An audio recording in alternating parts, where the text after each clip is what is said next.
The final series of the season's first half finds the Diamondbacks in San Francisco. We're at AT&T Park, where the D-backs have felt right at home lately.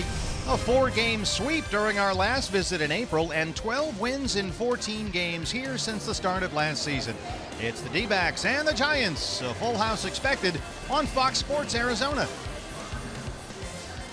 And good evening from AT&T Park. Welcome to the broadcast. Steve Berthume, Tom Candiani along the way. Bob Brenly has the night off. The first of three against the Giants. Our pitching matchup tonight. Jeff Samardzija goes for San Francisco, and Candy for the Diamondbacks. It's the lefty Patrick Corbin. And Patrick Corbin has been so good on the road. He has been outstanding. He's 4-1. He's really pitched the ball, outstanding. It seems like he's gotten better and better when he is on the road with his slider, his mechanics. Everything seems to fall in place for Patrick, and he needs to have a good outing tonight. 4-1 on the road with a 3.46 ERA. On the other hand, Jeff Samardzija, tonight's starter for the Giants, has really slumped lately. His last 7 starts, he's won just 1 time. Yeah, he has really struggled, and a couple things have really happened to him. And it's the long ball. He's given up 9 home runs in his last 6 starts, and left-handed hitters have really pounded him. In fact, his last 16 to third innings pitched, he's given up 16 earned runs. He's only had 6 starts here at home, but he's given up a lot of home runs, and that's what's really causing him to not pitch very well. Well, the flags at AT&T Park here tonight are at half staff as we mourn the loss of those who died during recent encounters with police around the nation. Fox Sports Arizona extends condolences to all following these tragic events, and we join with those here tonight at AT&T Park in San Francisco as they honor police officers killed yesterday in Dallas.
On Fox Sports Arizona.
Arizona is brought to you by CenturyLink. Switch to CenturyLink Prism TV for an advanced TV experience. Learn more at cprismtv.com. By Jack in the Box. Taste the all-new Double Jack Burger today, only at Jack in the Box. By Oregano's. Step up to the plate for a guaranteed home run at Oregano's, your neighborhood pizza joint, location statewide. And by your Valley Honda dealers, where you'll get more standard features for less money. Spectacular day here in San Francisco. Our exclusive coverage of Diamondbacks baseball continues here on Fox Sports Arizona as we set the table. Just moments away from first pitch, game one of this three-game series. Steve and Tom have the call. I'm Todd Walsh here inside the Arizona Diamondbacks dugout. Let's get to the big story of the day. It is over. Sadly, a final push for Jake Lamb, but he fell short in the final vote, trying to get him to the All-Star game in San Diego. And I'll be honest, just being around this group, there's an emptiness. There is a void after that collective push. Still, though, Jake Lamb very appreciative of all that was said and done. It's over now, right? It's all over, man. It is. It is over. I saw that you made I don't want to say a concession speech, but you thanked your fans and you thanked everybody, right? I mean, that's a big part of this. Yeah, it was cool. You know, I said it a bunch of times, but just all the fans, you know, reaching out and supporting me, whether it was social media or text message or whatnot, and then all the friends and family back home. It was really cool to see the past few days. Paul just went out of his way, though, to commend you for how you were able to focus, especially in the home game when every 5 minutes something was going on, drawing attention to you. That doesn't seem to be your character, but you did. How hard was that? It was a little different. I mean, Paul's kind of the same way. I know he doesn't like the attention, and I really don't like the attention, but yeah, it was fun. I was kind of joking about it after that. You know, that one day when we had the lamb, the sheep, you know, all that stuff. We kind of joking like, oh, we have a game today? I thought it was just promote myself day, but it was fun, and you know, I'm glad it's over. So the reality, Jake, is that the reason I think so many people got behind this is because the numbers that you have put up demand you to be a part of that discussion. What does that say about the way you've been playing? Yeah, I mean, I obviously knew going into it, just based on how it works, the voting and everything, that it's not purely numbers based, and that's the way it is. And it's not just me. There's been guys previous years that should be in and didn't get in. And like I said, that's the way it is, and I'm just happy I'm playing well, and hopefully the team can turn it around, especially in the second half. So no recount. What's done is done. If we can get a recount. Don't start. I mean, I'm just saying. Don't start. It's never really over, is it? Outstanding effort by everybody. Congratulations to Brandon Belt of the San Francisco Giants, who had his lead dissipate. Starling Marte of the Pittsburgh Pirates overcame him at one point yesterday, but Belt goes to his first All-Star game representing the San Francisco Giants. I love what Jake Lamb said about his teammate Paul Goldschmidt, though. Paul Goldschmidt going into the Twitterverse trying to help him out. He said, look, that was the greatest accomplishment of my career thus far, getting Paul Goldschmidt on Twitter. Again, congratulations to everybody. What a wonderful campaign for a good cause, a worthy cause. Back with more in a moment. Arizona Diamondbacks baseball on Fox Sports Arizona is brought to you by Lone Butte Casino. You're in for more winning moments at Lone Butte Casino. By Chaz Roberts Air Conditioning and Plumbing. Choose Chaz. By Mattress Firm. Save money, sleep happy. By Tire Pros. For the best selection of Continental and General brand tires, visit your local Arizona Tire Pros today. And by Gigablast, 100 times more powerful internet from Cox. Bring on tomorrow.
Windy and cool, in fact, almost downright cold here on a Friday evening by the Bay in San Francisco. 66 and breezy. Steve Berthune, Tom Candiotti, and Todd Walsh along the way.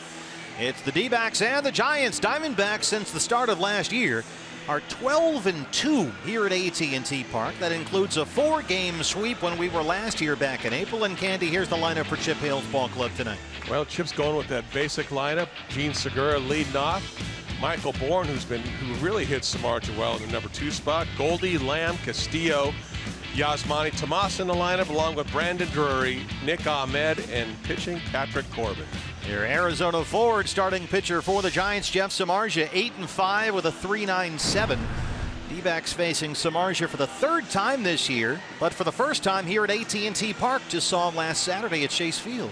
You know, it's amazing with Samardzija this year. He's only had 6 starts at home all year, 11 of them on the road. You know, this guy has really been struggling as of late, but he can toss up a gem at any time. So lefties have really hit him well lately. And I think it's right now for Michael Bourne and Jake Lamb. I think those are the guys that really need to do a little damage against them. All right, on defense for the Giants, brought to you by Nationwide Vision Center. For the first time in a week, they have Denard Span back in center field. Denard Span, and they've been missing him also. Angel Pagan in left, Mac Williamson out in right field, Ruben Tejada at third, Brandon Crawford at shortstop, Grant Green at second, Brandon Belt at first, behind the plate, Buster Posey, and on the mound, Samardzija. Jeff Samardzija, the Shark. Denard Span back after a week out with a stiff neck. Our plate umpire tonight, Quinn Walcott. He'll have the balls and strikes. Mark Carlson is at first. Mike DeMuro is at second, and the crew chief, Brian Gorman, at third base. Wind is blowing out, straight out to right center field here on a very cold and breezy summer night in San Francisco. The first of 3, the Diamondbacks on this Orange Friday, as they call it here, against the Giants.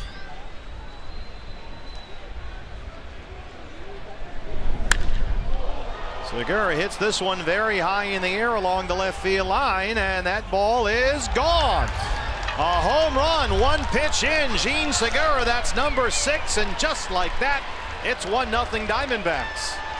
You know, people have been wondering why Samardzija is having so much problems lately. In his last 7 starts, he had given up 9 home runs. Make that 10 now. That ball was crushed. That's about as good a start as you can have. Wow.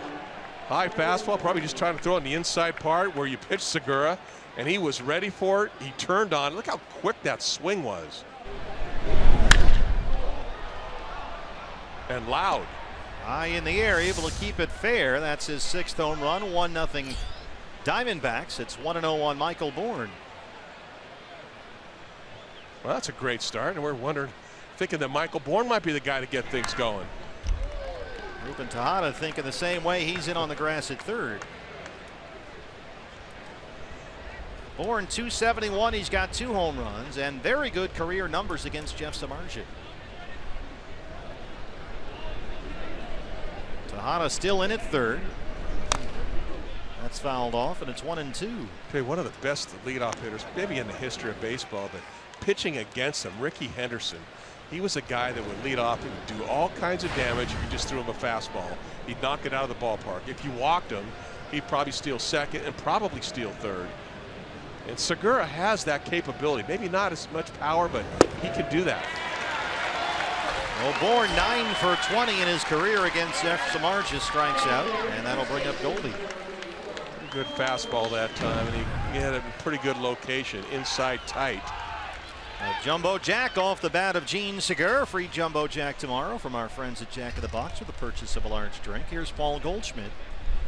294 and 15 homers.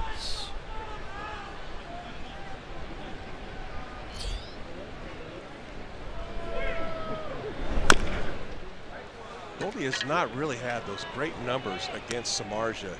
2 for 18 in his career, 111 average. Samardzija has had his number so far. Goldie 190 with a homer versus the Giants this year, down 0-1. This is hard to center, but Span is there, and he'll play it on a hop. A 1-out single for Goldie. He's now hit safely in 5 straight. It looked like when Goldie hit that ball, it was going to be a line shot right out to Span, and he just kind of moved a little bit over to his left and was willing to play that ball in a hop. Well, here he is. He's not an all-star, but he should be. It's Jake Lamb. 292, 20 home runs, 61 RBIs, a 996 OPS that leads the National League. He's tops in the league in slugging percentage as well, and also leads the league with 7 triples as we play in a ballpark with a spot called Triples Alley.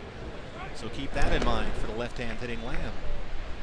Well, I think Jake sure has had fun with, you know, the whole process of trying to get voted in.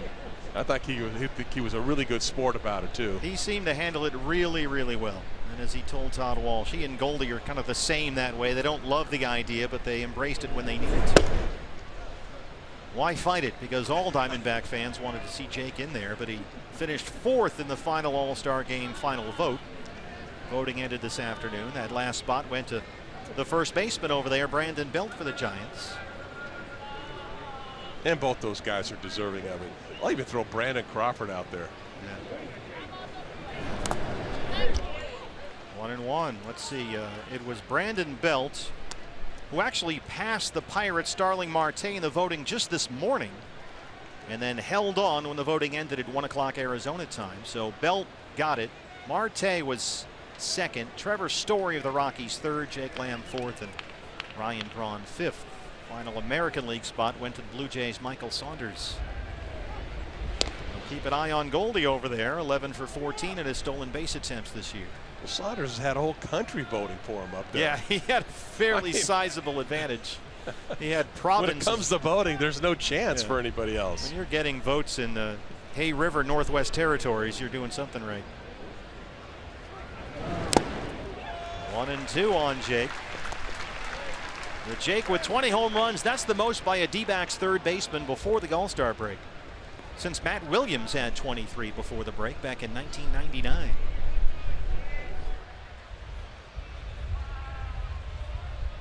Well, I don't know if there's anybody in baseball hitting the ball any harder right now than Jake Lamb. Everything is a line drive. He is just pounding it. 2-2. Jake Lamb homered Wednesday against the Padres, so he's got an 8-game hitting streak. And how about these numbers during his 8-game streak? 393, a double, 3 triples, 5 home runs, and 10 RBIs. That's a hot stretch. That is slugging right there. 2-2.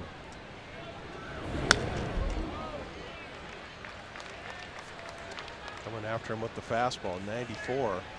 You know, it seems like, Candy, you have to, at Jake's age, he's 25. He plays for the Diamondbacks, who don't get a lot of national exposure.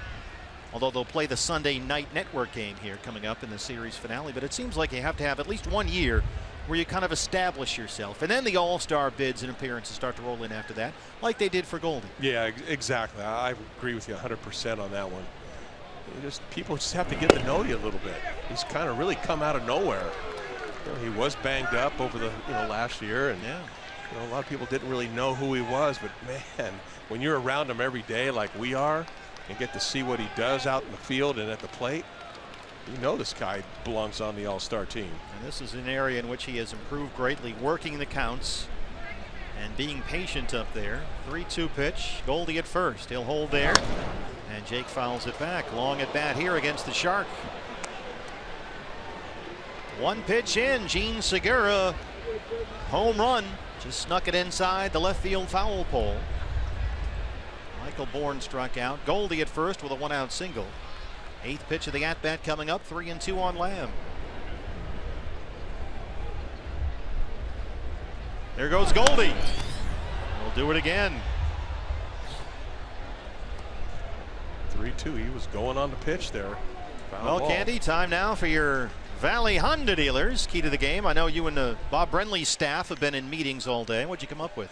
Well, BB told me he's a big fisherman, so you got to go fishing for sharks. You got the shark on the mound. I don't know if he's a bull shark or a hammerhead or whatever he is. Shark Week just happened, but go fishing for some sharks here and really hitting with runners in score position. Samardzija has struggled against lefties, struggled with the home, giving up the home run. Segura already nailed him. Goldie takes off again. Samardzija misses. A single and a walk with 1 out, as 3 of the first 4 Diamondbacks have reached, and that'll bring up Wellington Castillo. Important to kind of jump on him early, you know. Throw that bait out there real quick. Hook him. Way to embrace the theme. Beef Wellington. Welly hitting .277. He's got 10 homers. He's been hitting the ball a little bit harder as of late. I think his bat's coming around a little bit better. This is a great opportunity right now in the first inning. 2 on, 1 out, 1 run already in. And Wellington has put up great numbers against the Giants this year. In 9 games versus San Francisco, he's homered 4 times and knocked in 10.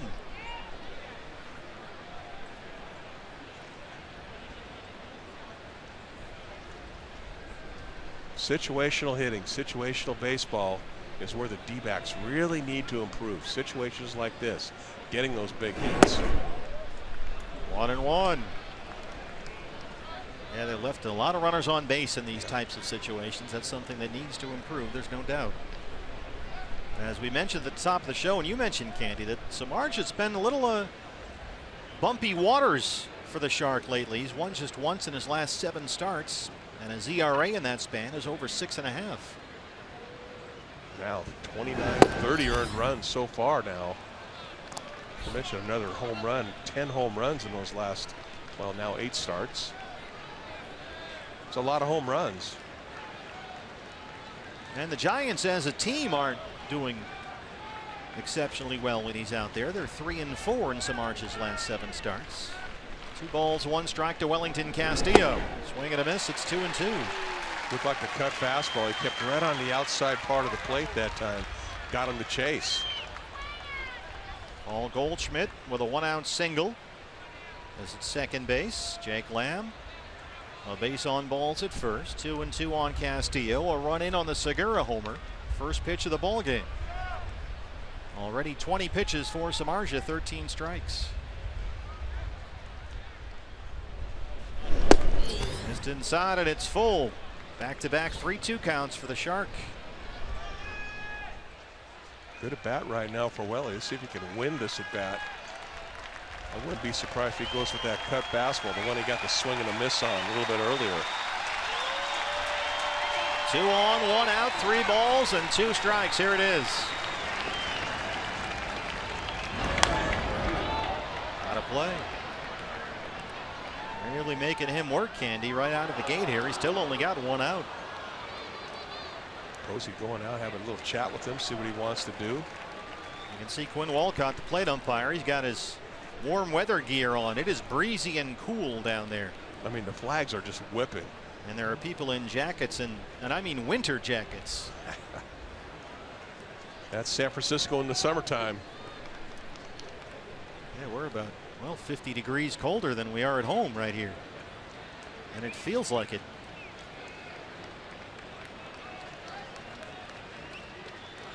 Three and 2.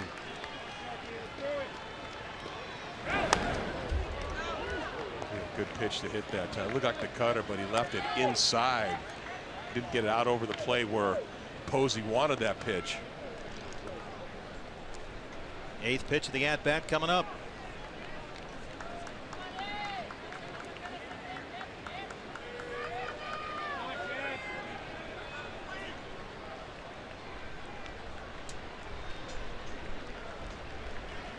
Runners hold. Broken bat pulls it down the left field line, but it's in the seats and out of play. Firewood. I like this AB that's going on right now by Welly, though. And you know, Samardzich, Candy, against Lamb as well. He's having problems missing bats. Jake fouled off a whole bunch of pitches before he worked his walk. Now the same with Castillo. That pitch count up to 24 right now. He's only gotten 1 out.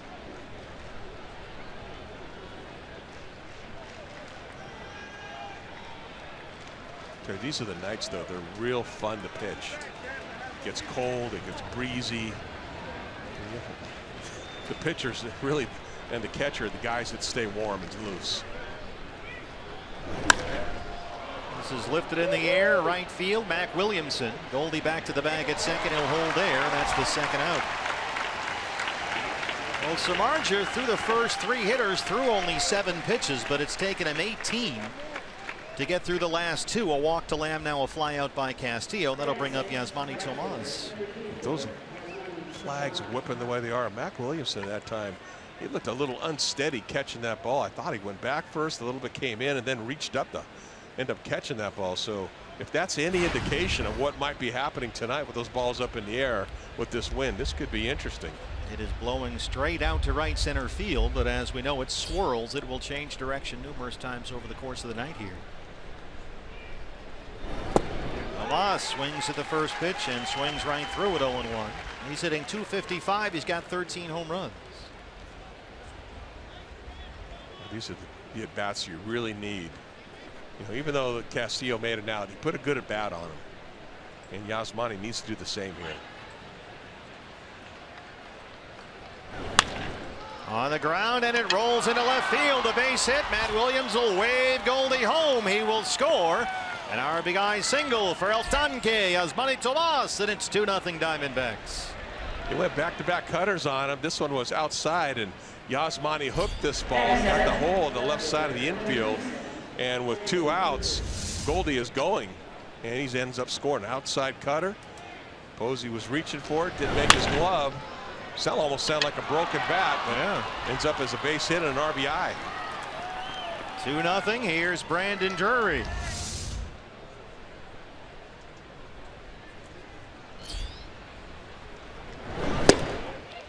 Fastball misses inside. 1-0 on Drury, who's at .274, now 9 homers. Homered Wednesday night against the Padres, his first since May 27th. Those are killer hits for a pitcher too. You're out there, you're thinking you're 1 pitch away from getting out of an inning. You got a guy, you made him look foolish on the first pitch, then he gets a base hit, a run, it costs you a run, and then you get upset. So nicely done by Yasmani. And Samardzija's going to throw at least 30 pitches in this first. Yeah, they are pressing him right now. And he's been struggling like we've been talking about anyway. Just 1 win in his last 7 starts. 1-1 on Brandon Drury. 2 on, 2 out, 2 runs in. Swing and a miss. Tied him up that time. And it's 1-2.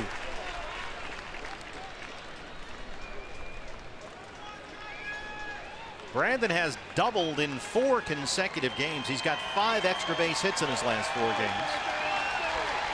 Really driving the ball with authority once again, but he's down here, a ball and 2 strikes. Looking for some contact here. Got him. Samardzija's first finally ends, but the Diamondbacks get 2. We're in San Francisco. Patrick Corbin coming up.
Starting pitcher for the Diamondbacks, Patrick Corbin, 4 wins in 17 starts, coming off a no decision against these Giants Saturday at Chase Field. He allowed 5 runs, only 2 were earned, went 5 1/3. Patrick's got a fastball, slider, a changeup. To me, when his slider is on, he always pitches good. He has that wipeout slider, but it's been a little bit inconsistent. His walk rate is up a little bit this year compared to last year, so he has walked a few more guys. But he needs to keep concentrating on getting those ground balls, staying ahead in the count. Denard Span back in the lineup, leads it off for the Giants. 253 and 4 home runs. His first game tonight since June 30th. He's missed the Giants' last 6 games with neck stiffness. There's a strike, 1-1. Really is an amazing job that Bruce Bochy does do with this team and this lineup. And when they came into Chase Field, it was basically the backups to the backups playing. Well, they still got some of those guys out there. They're getting a little healthier, just not quite there yet. 2-1 on Span. In fact, they were close to having to put Span on the DL, but he's been getting steady treatment on that neck. So they had an injection in there, actually, that he says sped up the recovery a bit, but they're still without Duffy and Panic and Pence. Patrick misses away that time, and he's behind 3 balls and 1 strike. You don't want to walk this guy. And Span has the speed. He's the leadoff hitter. He's going to work him. Reminds me an awful lot of Michael Bourne in a way. He'll give you a professional at bat. Not easy to put him away. There's a strike. 3-2. Patrick, in his career in this ballpark, has 23 strikeouts and only 1 walk. But a full count on Span to open up the ball game.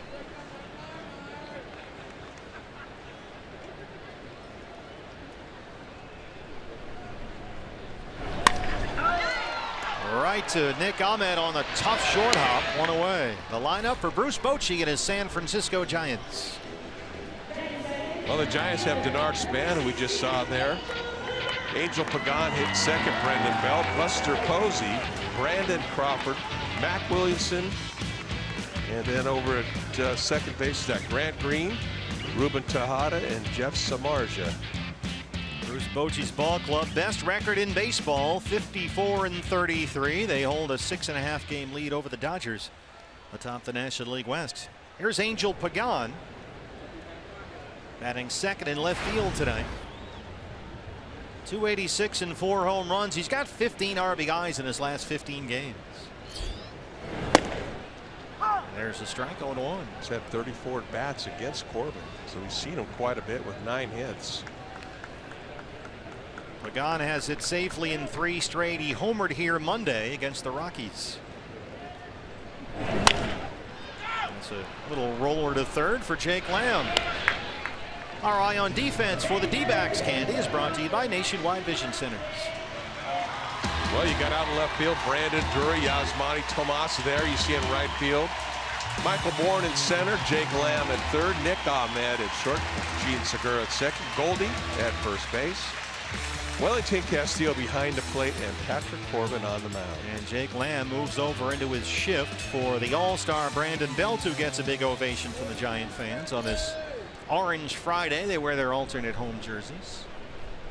An All-Star for the first time in his career. The winner of the National League final vote. There's strike 1. And Belt's having a very good year. He's hitting 300, 10 home runs. At 917 OPS is up by more than 80 points over last year. Done a nice job with the glove also. Carved this one the other way. Brandon Drury just shy of the warning track out there. And Patrick Corbin works a quick 1-2-3 shutdown first. It's 2-0 D-backs in San Francisco.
In San Francisco, greater coverage of baseball brought to you by T-Mobile.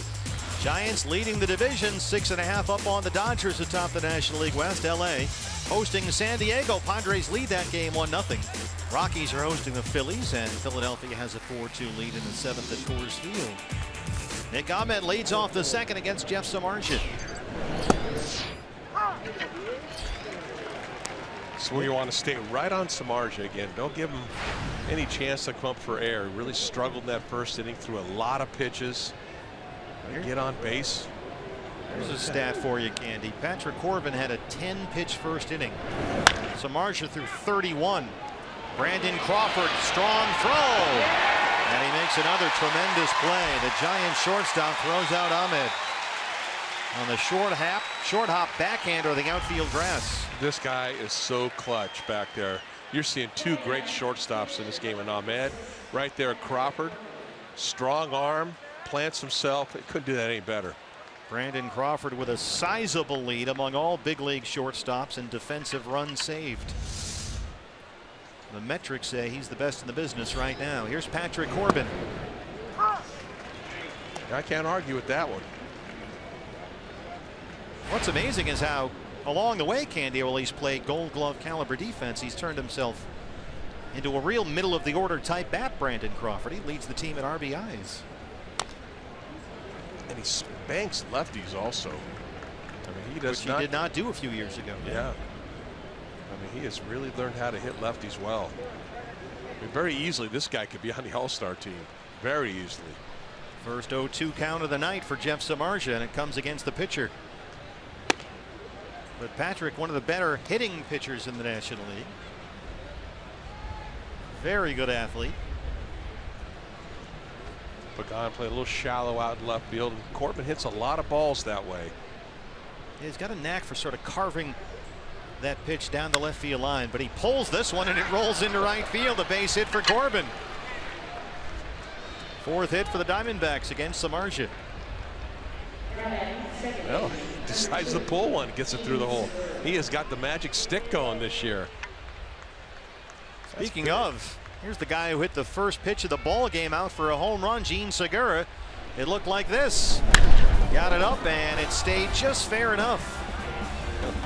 He knew it was gone. It's just a question whether it was fair or foul. Samardzija can't believe it. As you mentioned, he's had an issue with home run balls. That's his 15th home run given up this year. Corbin at first, one out. There's a strike. Gene had to leave Wednesday's game at Chase Field with a bruised left tricep. He got hit by a pitch. And unfortunately, that snapped his 9-game hitting streak. Otherwise, he'd really have something going after that home run. Oh, come on, again? He got hit again. This seems to happen over and over, and I know that pitchers are trying to pitch him inside about hand high. But it's not working. He's second in the league in hits. It's not like it's having any effect, but we see him pitched up and in, or at least inside in this case, all the time, and he got it in the same spot on which he was hit on Wednesday. And that may be trouble. Ryan DePanfilo out to have a look. Looks like he's got a big pad on there or something. Let's hope he's got a pad. A lot of guys will wear that little Evo shield that covers that elbow area. That might be in the exact same spot too. It certainly looked like it, didn't it? Well, that's how David Peralta ran into trouble when he got hit twice in almost the same spot on the forearm by the Giants' Josh Osich. It's the first batter that Samardzija has hit this year. Somewhere there is a book that says pitch Jean Segura up and in, because he gets it once a game. Now, this is what happened last game Wednesday. Boy, was that the same. And he had to come out of that ball game after just 2 at-bats. And here's tonight. Same pitch, Oh. same place, same reaction, really. Well, it kind of stiffened up on him. He tried to stay in the game Wednesday, but Chip said after the ball game it got a little stiff. It was hard to move, so they figured why take a chance, and they took him out of the ball game. But he'll stay in for the moment now, thank goodness. So there's 2 on, 1 out for Michael Bourne. Michael struck out his first time up.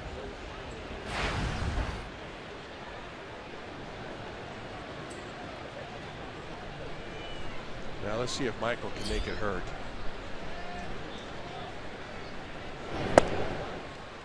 Well, Bourne in the 2-hole tonight. Samardzija has really struggled getting left-hand hitters out lately. Lefties have really gotten to him. He's already at 40 pitches, 28 strikes.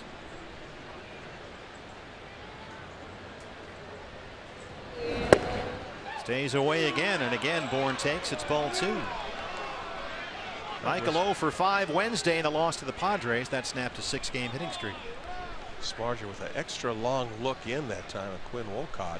Thought he got that call, but to me it was off the plate. Yeah. He has kind of a naturally grumpy look anyway, Jeff Samardzija. He's a shark. Yeah, that's how you get the nickname the Shark. Stays away, but still can't hit the spot, and it's 3-0. Another nice at bat by Michael Bourne, making him work. Pitch count up now at 42. Third 3-ball count of the ball game so far, and that's through just 11 hitters.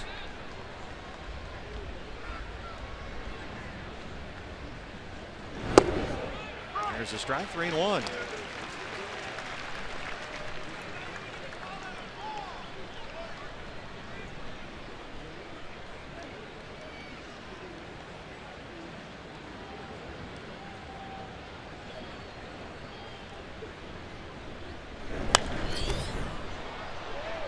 Pitch to hit there, just fouled it off. What'd you like about that one? 3-1 fastball right down the middle that time. That's one you wish you had back.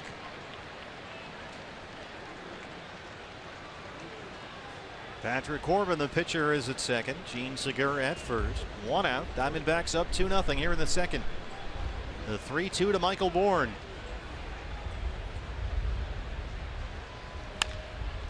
Slow roller, second base for Green. He'll get 1, and that's it.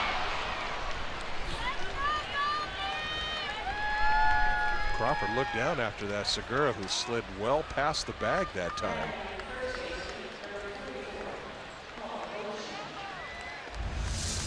Well, he really worked him. Here's the throw to second base. Segura gets down. He slides in plenty of time. But you can see him get past the bag. And he slid to the side of the bag as well, not directly into it. But that's a legal slide according to the new rules.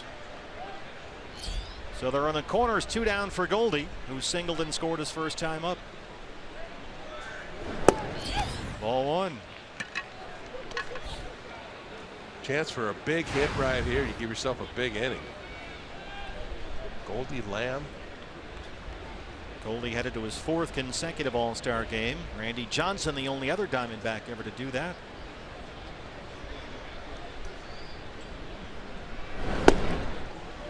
Two 2-0. Goldie a pair of doubles Wednesday against the Padres. He singled tonight in his first at bat, so he's got a 5-game hitting streak going. Corbin at third, Bourne at first, 2 outs, 2-0 on Paul Goldschmidt. Diamondbacks 1 for 4 with the runners in scoring position tonight. Nice hole on the right side. It's going to get in the seats and out of play. And you got Belt holding Bourne on the bag at first. Green shaded near the second base bag. Especially if Samardzija comes in with that cut fastball that he likes to throw so much. You're almost doing Goldie a favor throwing to that pitch out there.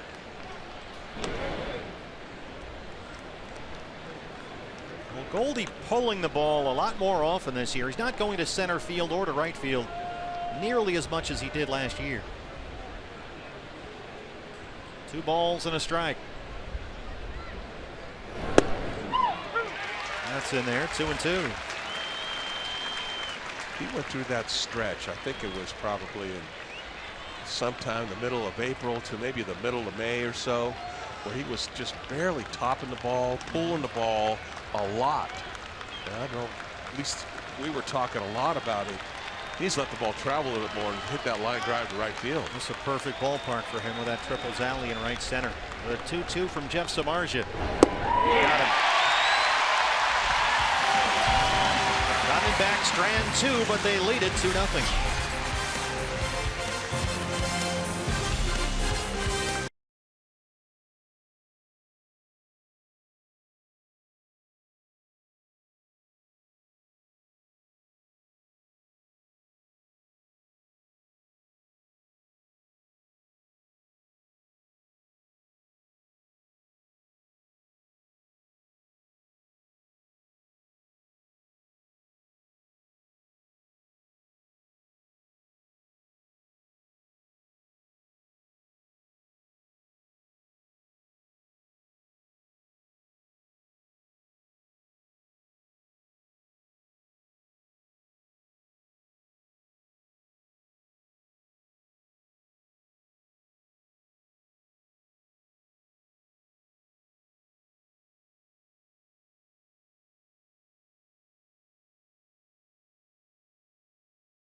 while now, but Gene Segura just this moment walking out from the D-backs dugout looking at that sore elbow after getting hit in the same spot 2 games in a row. So we'll see how Gene does. Our timeless moment is presented by Coors Banquet. It's a Giants timeless moment since we're here. July 8th, 1970. Jim Ray Hart hit for the cycle. He had a home run and a triple in the same inning. That's a pretty good way to get the cycle. 6 RBIs driven in by the 2 hits in the 5th inning. Giants beat Atlanta 13-0. Buster Posey leads off the second against Patrick Corbin. Patrick a 1-2-3 10-pitch first. That's called having an inning. Man, Jim Ray Hart. It's a good month for some guys. He did it in 1 inning. Buster Posey this week named to his 4th All-Star game. He'll be the National League starting catcher.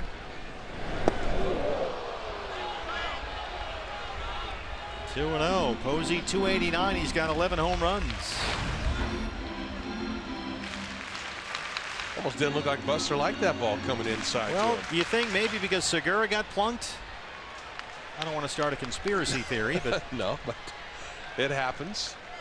It's been known to. And that one was behind him. Here we go. Quinn Wolcott is warning everybody. He came inside, missed him, then threw it behind him after Segura was hit. This is the first batter of the next half inning. And we're going to get a discussion here. Bruce Bochy is out of the Giant dugout. He has warned Quinn Wolcott. Both benches. And Bochy is hot. And he's been ejected. Bruce Bochy is gone. Quinn Wolcott trying to get control of this game. And the Giant skipper has been tossed. Here comes the crew chief, Brian Gorman, in from third base. You know, that's a perfect example of really protecting your own players right there. You know, earlier in this year, there was an incident in Pittsburgh, and that did not happen. And this time it did. And you're going after the Giants' best player. First one missed, second one was behind him. Well, got the message. Candy Bochy didn't get very long to make his case before Wolcott threw him. And now he's giving it to Brian Gorman. He probably has some choice words to go out there. He came inside and missed at the knees with a fastball. This one went behind him, and Wolcott jumped out immediately.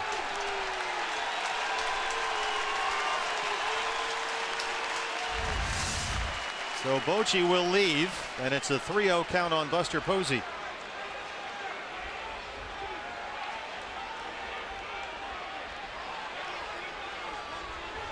I think Bochy is really arguing that, you know, the pitcher that really instigates that all, Corbin right here, you have the upper hand. You get the warning and they can't retaliate. Well, he walks Posey on 4 pitches.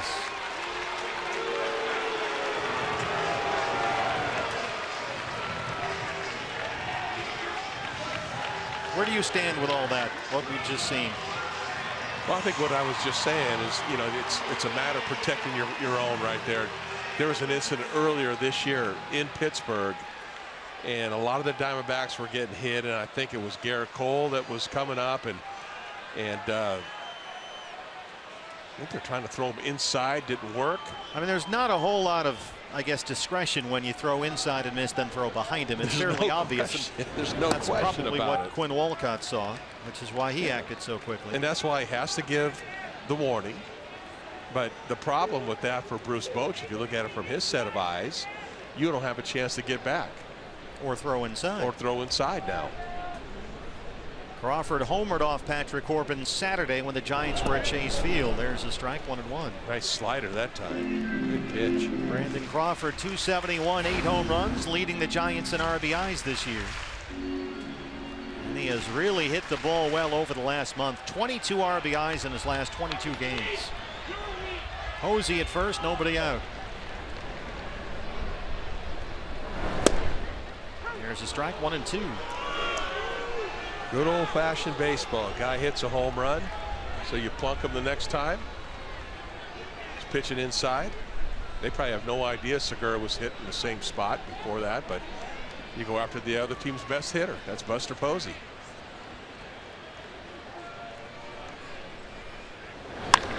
Well, Crawford drives one deep to right field, and that ball is gone. Brandon Crawford His second home run off Patrick Corbin in as many games. That's his 9th of the year. And just like that, it's 2-2. You talk about what a dynamic player Brandon Crawford has made himself into, not only defensively, but at the plate, and even against left-handed pitchers. And he cracked that ball.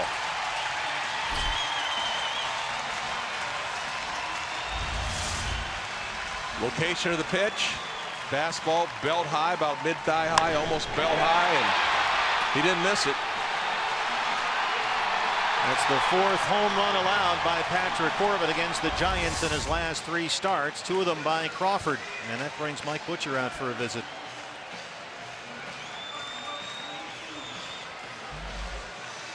Well, walks and home runs hurt. They really hurt. You end up walking, posing, and then you give up the home run. That's when you wanted to make sure you get the next guy out, get the ground ball, get an out.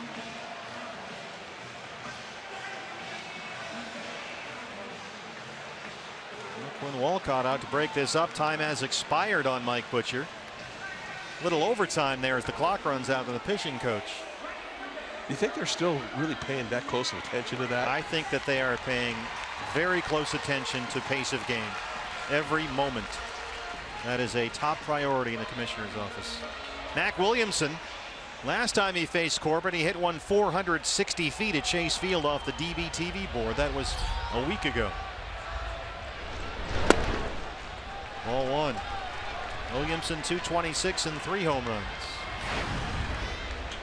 Well, watching him take batting practice is really amazing. I mean, he was hitting absolute missiles out of here. He's a big dude, 6'4", 240 with a lot of power. In right field tonight, Hunter Pence still on the DL with a right hamstring strain, but he's been taking batting practice.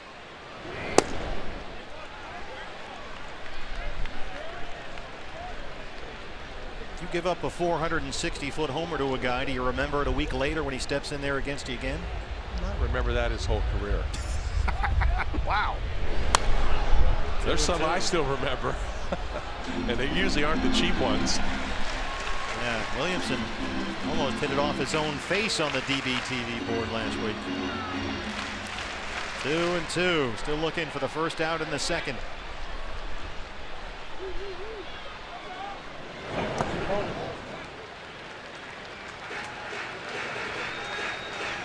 Second 3-ball count in this inning for Patrick if you count the Buster Posey at bat when he tried to hit him and couldn't quite get it done. Turned into a walk and then Crawford homered. He needs to settle in here. What a very efficient first inning. You got to get it out here. Well, that's the downside of taking care of business, as it were. Tomas has got that ball in foul territory. I mean, Patrick Candy had a really nice 10-pitch first. 1, 2, 3, up and down, good night.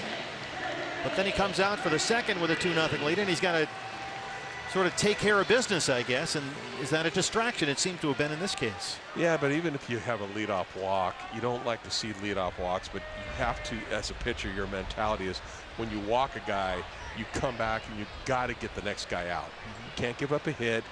And, you know, big things happen when you do that. You just have to be able to overcome situations, and he just wasn't able to overcome it that time. Here's Grant Green, the second baseman, 320. Only 6 big league games this year. Still manning second base with Joe Panik out with a concussion. No Duffy, no Panik, no Pence.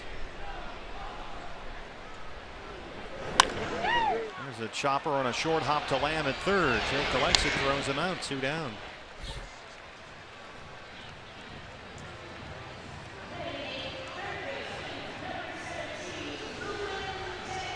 Ruben Tejada in at third for Duffy, who's got an Achilles.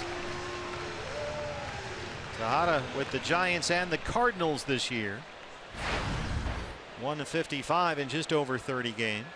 Duffy won't be back until after the All-Star break. Tejada only 8 games with the Giants. He's 3 for 24. And he drives that one out to Drury. Brandon's got it. And that's the inning. But Crawford hits his 9th. The Giants have tied it at 2.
Steve and Tom, we had complete post-election coverage on Diamondbacks Live in the wake of the final vote tally. Jake Lamb with some interesting comments, which I'm sure will be up on our website at foxsportsarizona.com.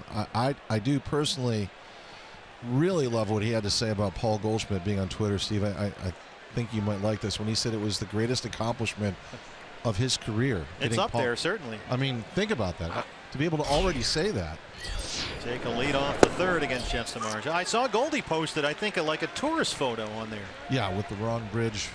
Well, it's, you know. He's learning. Yeah. That's right. He Baby says- steps. He says he'll be off by the end of the weekend off Twitter. And I don't know if you saw his comments, which were pretty consistent to what he said back at home, but his comments in the pregame show about why he really doesn't want to be on social media. And he has a stance about it. He wants kids to spend more time out playing baseball, maybe in the backyard, or if there are sandlots anywhere, instead of staring at their devices. I thought that was a great answer. I loved it. I couldn't agree with him more. No. I don't know if anybody plays catch in the backyard or shoots free throws in the driveway or shoots a hockey puck at the garage door anymore and breaks the window like my dad reminded me of for 30 years. But Yes, they do. good. Okay. Yeah, Candy's got two of them doing that. Oh, yeah. That's in foul ground, and that's the first out as Tejada collects it. Yeah, Greg Goldie said, look, I don't think we should be walking around with our faces in our phones all the time. I don't like that. I don't like to see it. I thought it was tremendous. I love it. That's one thing. You know how bad I am on Twitter. Oh, you're brutal. Right? See? But if you're sitting on a bus and waiting to leave, it's fine. That's what your phone is there for. But we're walking around. I mean, I walk to the ballpark here from the hotel. It's about a 25-minute walk. People are bumping into you every block because they're All not the paying time. attention. They're on their phones while they're walking. Yes, excuse me, is my walking interrupting your texting?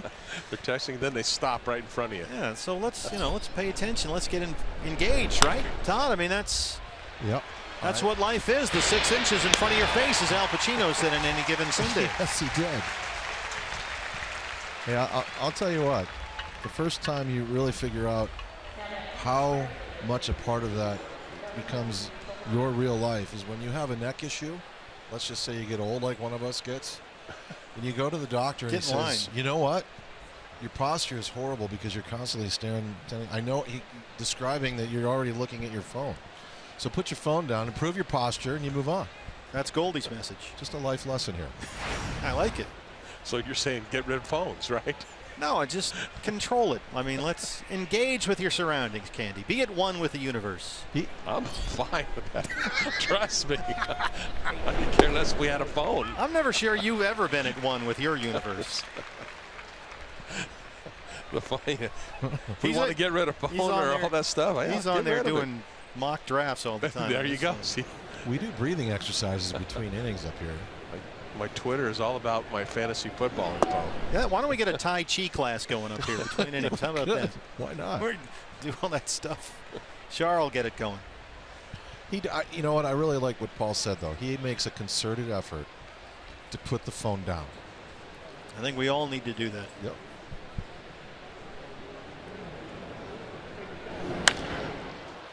This is in the air, headed for the right field corner. Williamson fighting that wind. It's swirling.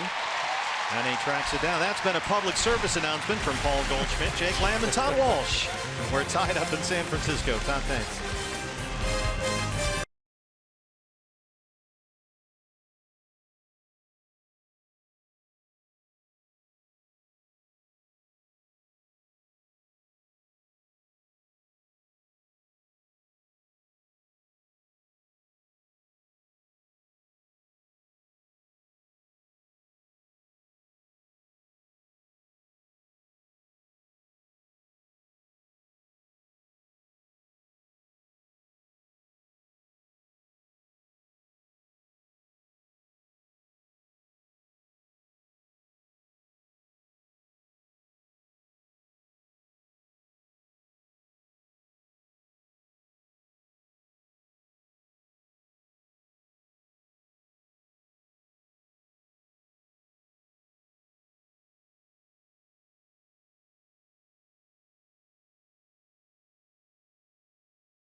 D-backs fans, introducing Pepsi Moji. Every time you grab an ice cold Pepsi 20-ounce bottle this summer, you'll find a Pepsi Moji on the side of the bottle.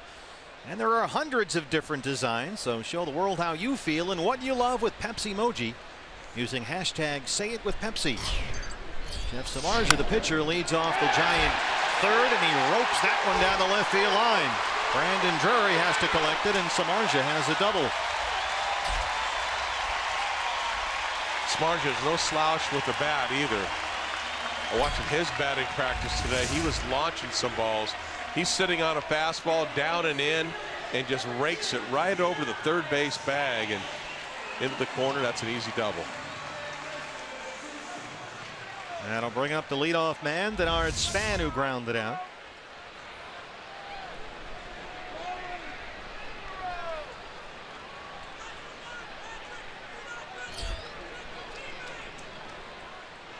So Patrick, who retired 3 straight after the Crawford homer, gives up a double to the pitcher to lead off the third. There's ball 1 to Span.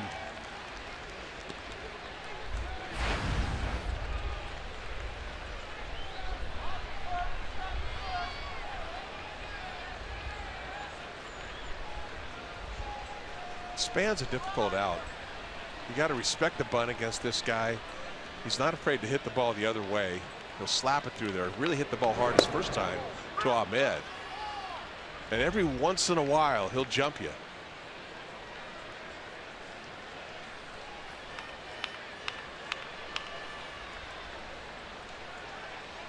Most of the time you see lefties, especially small, little left-hand leadoff hitters like Span against a left-handed pitcher, like hitting the ball to left field.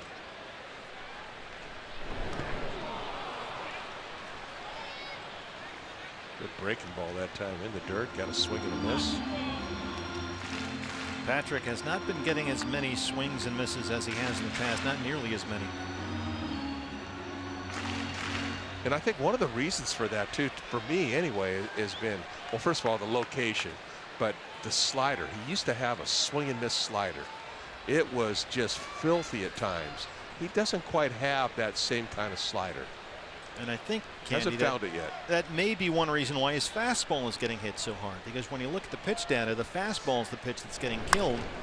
Because it seems like guys are laying off that slider, just waiting for him to throw them a strike with a fastball. Yeah, maybe not respecting the slider like they once did. Yeah.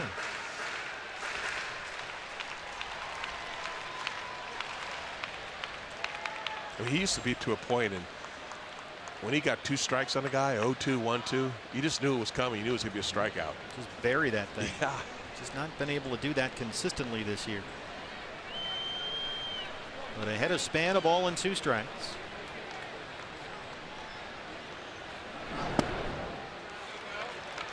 Two and two.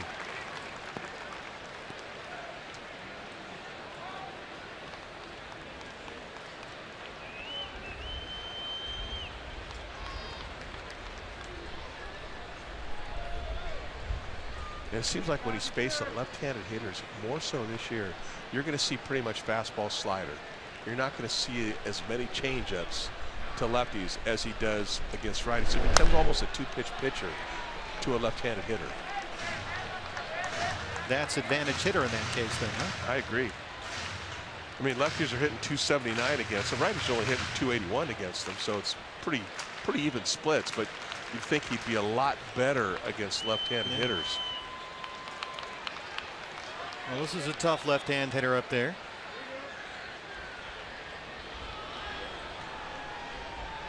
Yeah, this guy is not an easy out. He's a pest. He's a pro.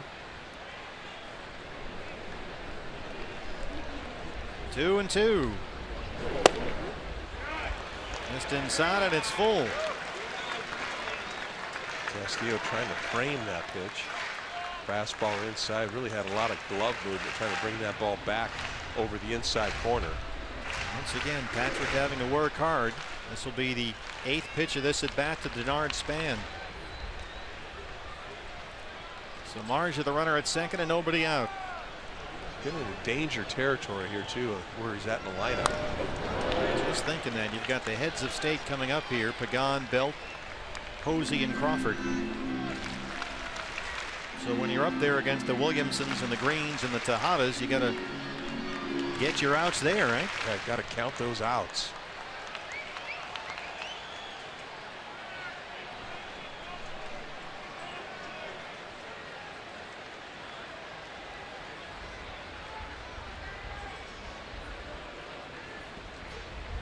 Three and two. A little dribbler to second. Segura will come in, and they get Span. Samardzija moves up. Nice play by Jean Segura that time. Span, who runs well, kind of dribbles this ball to short second base. Jean's got to come in. Bang, bang play at first base, but he makes the play nicely. Angel Pagan grounded out in his first at bat. Samardzija at third, one away.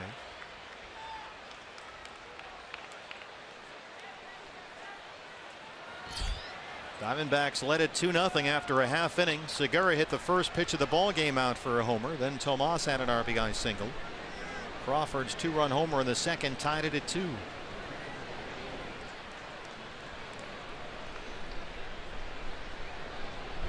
So keep in mind, after watching Crawford homer, that Pagan is a switch hitter. And 3 of his 4 home runs this season have come from the right-hand side of the plate. He is equally effective from either side.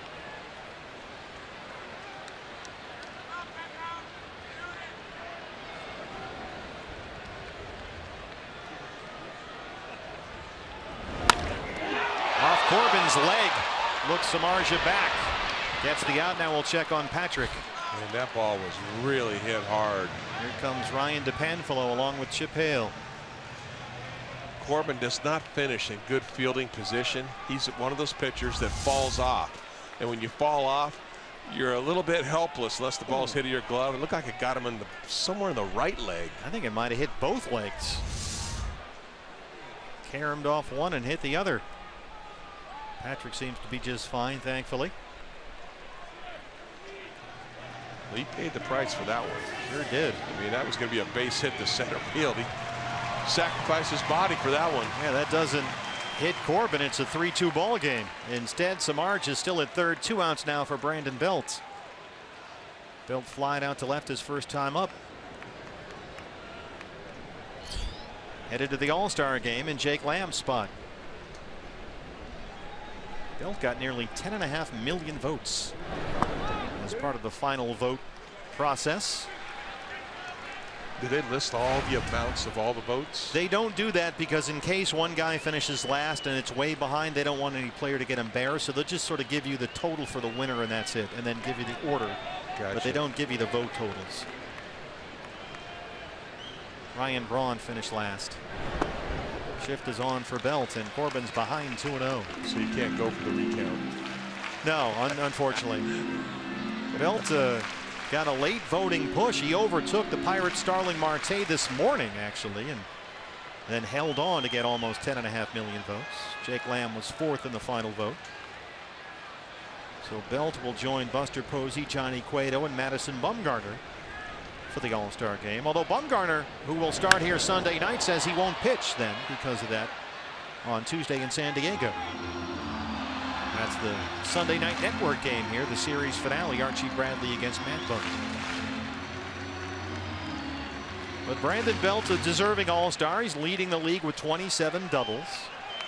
He's top 10 in the league at on-base percentage. Ahead in the count here, 2 balls and a strike. Samardzija at third and 2 outs.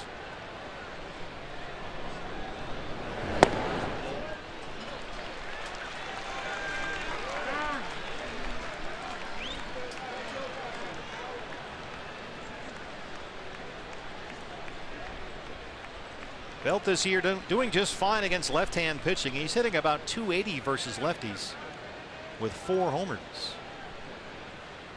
Second 3-ball count in this inning. And he walked him. So it's 2 on, 2 out for Posey.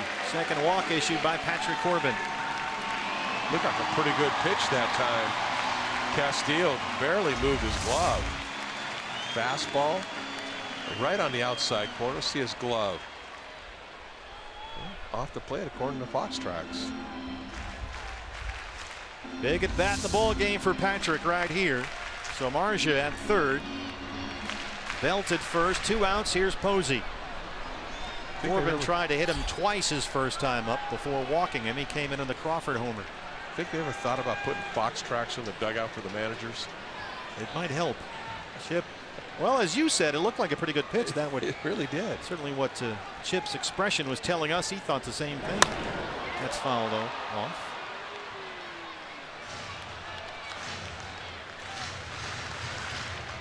Buster Posey hit a home run in the Giants last game. That was a win over the Rockies here Wednesday. He's homered in 2 of their last 3 games.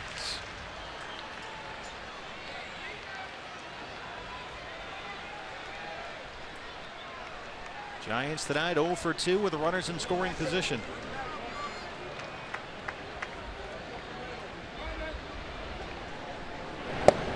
Missed inside, and it's 1-1. Samardzija, the pitcher, who doubled the lead off the inning, is at third. Span grounded out. Pagan grounded out. Belt walked. A couple of all-star National League first basemen over there. Belt and Goldie. The 1-1 to Posey.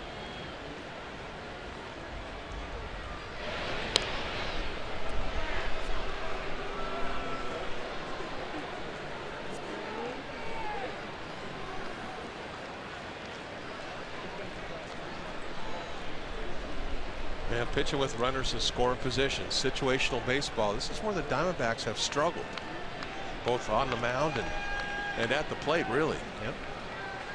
Have not been able to get the big hits or the big outs when they've really needed them. This is one of those moments. 1-2. This would be an enormous out for Patrick.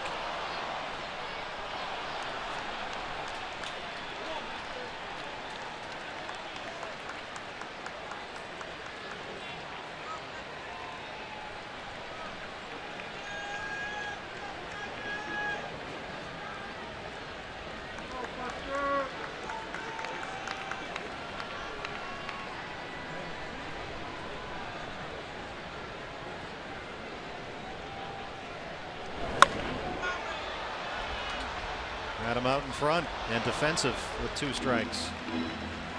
Soft fastball off his hand all the way. That was a slider, but way out in front of that pitch. You don't normally see some people that are that far out in front of a slider. Maybe change up, maybe even a curveball, but he was really fooled. Not a hard slider, very low 80s.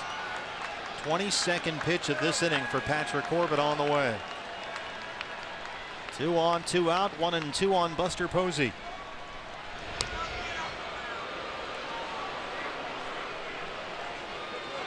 That wind is really swirling in right center field. Sometimes it's blowing out.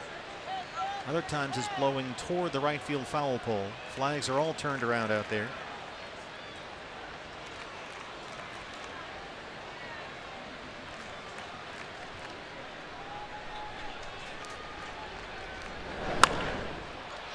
That's a roller fair down the third base line. Long throw, and Jake Lamb throws it away. Samardzija will score. Belt is in at third, and it's 3-2. That should have had Corbin out of the inning with a tie ball game. Instead, the Giants lead. You could almost see that happening that time. As Lamb catches this ball, he doesn't get his footwork right. Struggles to get the ball, and when you struggle with the transfer, your timing comes off. It gets thrown off just a little bit. And for Jake, that ends up being a high throw. Nothing Goldie could do about it. Jake has talked about that. It's been one of the recurring themes of his season. We'll get a mound visit now for Patrick, who's really had to labor here in this third. I mean, really, after that first inning, he has struggled. Well, it all started with the retaliation pitches to Posey to open up the second inning after Segura was hit. He threw one inside and missed him, then threw one behind him. Both benches were warned. Bochy was ejected. Posey wound up walking and then came in on a Crawford homer to the very next batter. So Patrick really has not been able to settle down ever since in this third. And here's Crawford. His home run in the second, his 9th of the year.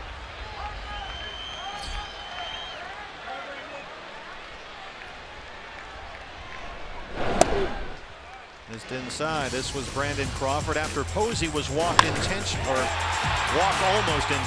That was a no-doubter. Just a line shot. In fact, that wind almost seemed to knock that ball down. Patrick had a 10-pitch first, a 17-pitch second. This has been a 23-pitch third. Pretty good slider that time. Bottom fell out of that one.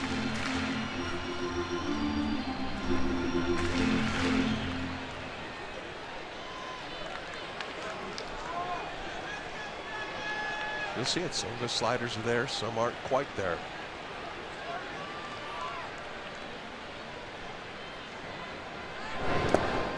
It seems like, Candy, the slider, the velocity isn't what it was before, but also it doesn't seem as sharp or tight or crisp as we've seen it in the past. Yeah, I don't think the depth's quite there as it once was. As it gets there, then it's a late breaker. Now it has a tendency, and it looks like he throws a slower one too, maybe a curveball, but he doesn't throw that many of them. But I've seen a couple times it comes in there a lot slower. So I mean, he's trying to find a way, trying to find an answer. That one's a base hit for Crawford. Belt will score.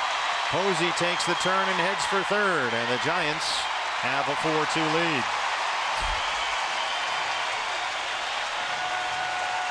Yeah, that's 2 walks now that have scored. Crawford 2 for 2. The slider again. He made him look really bad on the first one, and he was on this one. Just a kind of a seeing eye base hit. Didn't hit it real hard, but he got it in the right spot. So a 3 RBI night already for Crawford. Patrick still trying to get that third out. Here's Mac Williamson.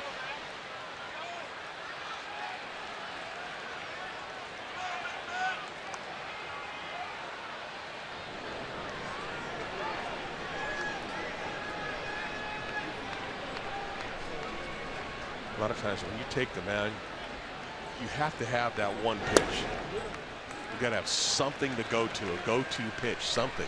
That's always been the slider for him, that's for sure. Yeah, and right now I don't really see one for him right now. He looks like he's kind of nibbling with his fastball. He's not letting it go, and his slider a little bit inconsistent. Not getting a lot of the swings and misses with it. Tentative. Yeah.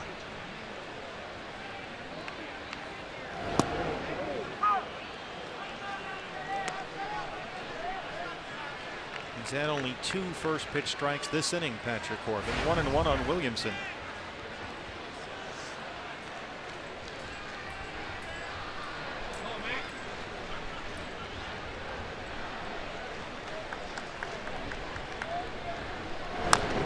Keep in mind also, Patrick should have been out of this inning if it weren't for the Jake Lamb error at third. That would have kept it a 2-2 ball game. Yep. And now he's about to throw his 30th pitch of this inning. And that's hard right there, just the laboring of it. 30 pitches. It's a lot. You know, that's 2 innings worth of pitches.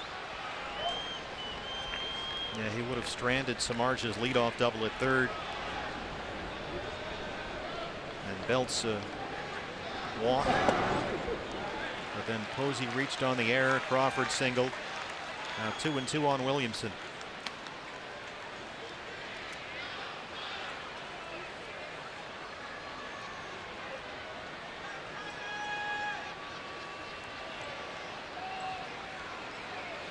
It's a long time for your infielders and your outfielders to be standing out there too. It's a lot of pitches, a long inning. In the hole, Nick Ahmed has it. Goldie, nice backhand stab, and that's the end of the inning. But the Giants get 2 more. They take a 4-2 lead.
4-2 as we start the fourth inning here at AT&T Park.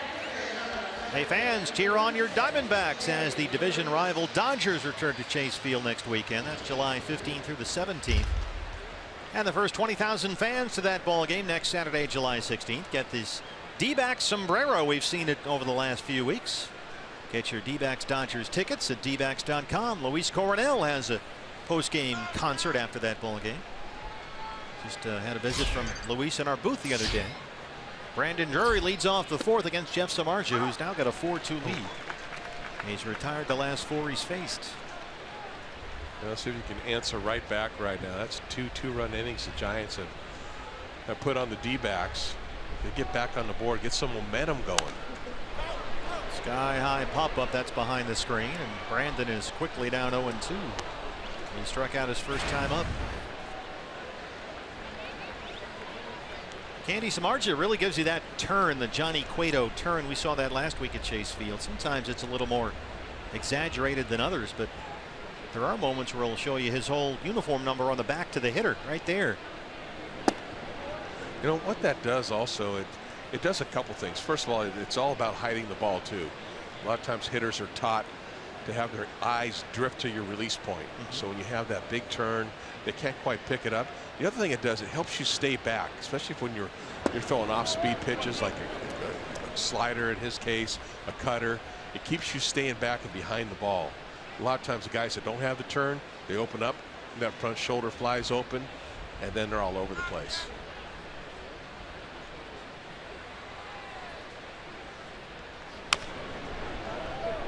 Good defensive swing there by Brandon Drury as they set up down and away. Keep the at-bat going. Boy, Samardzija really labored in that first when the Diamondbacks got two. Segura hit the first pitch of the ball game out for a homer. Tomas had an RBI single. Samardzija threw 31 pitches in that first inning, but then 19 in the second, only 8 in a 1-2-3 third. So he is settling in. Brandon Drury putting up a good fight here. Popped that one up there at 96, like you said. He's settling in. He's feeling good about it right now. Sometimes it takes pitchers, you know, a couple innings to really kind of get the adrenaline out, you know, get the feel of the ball.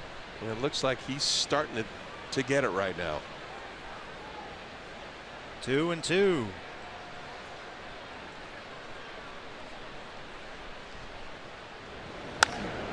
Well, the Giants, like the Diamondbacks, were off yesterday, so Samardzija makes this start tonight on one extra day's rest. And in 5 starts this season, pitching on 5 days rest, he's 4-1. Yeah, it looks like he can use that extra day. And you know, he's up. He starts this game off with 101 innings, 111 innings pitched. You know, a lot of times pitchers will say, you know, you get to the 100 inning mark, you get kind of that dead arm phase, and it's nice to have a little extra time here and there. Well, Brandon putting up a very good fight. 9th pitch of the at-bat coming up.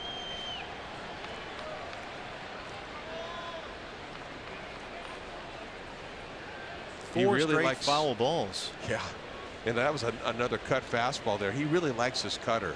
We saw that at our place the last start that he had. We've seen pitchers who pick up that pitch, they fall in love with it. That happened to John Lester a few years ago in Boston. After a while, it's just cutter, cutter, cutter all the time. Another cutter, but it looks like to me he has still maintained his fastball. He saw one pop up there at 96, where a lot of guys keep it on cutters, like you say. They love it. They got a lot of success with it, and then it seems like they don't quite have that little extra hop on their fastball. Really good at bat by Brandon Drury. He's worked it full. 3-2. Broken bat, Squibber to third. Tejada's got it. That's the third Diamondback tonight with an at-bat lasting at least 9 pitches against Jeff Samardzija. But he's retired 5 in a row. Here's Nick Ahmed. Two-seamer comes up there at 96, and after those cutters away, it just snaps his bat. Easy ground ball. It's an east-west pitcher. He's pitching in and out, getting you looking away, then comes in and breaks the bat. Do guys with cutters often do that because of the lateral movement of the pitch? Yeah. In fact, there's a lot of guys that will start to throw a lot of cutters, and after a little bit, it turns into more of a slider. You can actually maneuver a little bit to make it break a little bit more. But it looks like he's really locking in with the feel of it. I mean, that one right there was only 85. That was more like a slider than it was a cutter. You normally don't see guys with a slider and a cutter. Usually it's more of a, if it's a slider, they call it a bigger breaking slider. Because a cutter is supposed to be pretty tight. Yeah. You know, usually about 3 or 4 miles an hour difference, maybe 2 miles an hour difference. Is it a matter of with one it's the grip and the other it's the arm and the wrist movement? Yeah, it's just the fingers behind the ball. With your cutter, you have a little pressure on your index finger. And as you come through, you're thinking fastball all the way through. When you get your slider, your hand tilts to the side a little bit. And then what that does, you almost throw it like a football, and you're going to see like a red dot when you throw a real good one coming. The spin of the seams? Yep. So, you know, the cutter's going to look more like a fastball and then takes off at the end. And then the slider looks like a red dot coming at you when you throw it correctly. So the slider, you can look for the red dot. What do you look for with a cutter? That's what makes it tough, because it looks like a fastball. Even the fingers are behind the ball as you throw the cutter. You have a little finger pressure on your middle finger, and you don't pick it up as early. The slider you can pick up early. You just have to, you know, gauge the break of it. 1-2 on Nick Ahmed. Got him. Fourth strikeout for Samardzija. 2 down in the fourth. This one looked like the slider. Look at the rotation of the ball right there. See that red dot coming up there, and even though that was up in the zone that time, he still was not able to make contact. So the red dot, based on the spin, is kind of in the very center of the baseball. Yes. As it's coming at you? Some guys have a real tight slider. Some guys have a little bit looser, but the guys that have the effective slider, that red dot comes at you, and it's hard to pick up. Patrick Corbin singled his first time up, rolled one through the right-hand side. Curveball, you're going to see the forward spin of the ball spinning down, whether it's a 12-6 or whether it's a 1-7. Can you look for something in the release point or the arm movement, cutter versus slider? You can. The guys that are real good, as they release the ball, hitters are taught, a lot of hitters are taught to have their eyes drift from the pitcher to his release point. Right. And the real good ones can pick up the hand position of the ball. Curveball, the fingers are on the side of the ball. Cutter's a little bit off center, or the slider a little bit off center. Cutter almost behind it like a fastball. But that becomes harder to do with his sort of Johnny Cueto spin move. Exactly. And that's why you hide the ball there, so it makes it more difficult for a hitter to pick up the release point. 1-2 on Corbin. Broken back, tapper back to the mound. Samardzija has it. Another 1-2-3 inning. He has retired the last 8 he has faced, and it's a 4-2 ball game.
Francisco, Steve Berthune, Tom Candiotti, Todd Walsh along the way.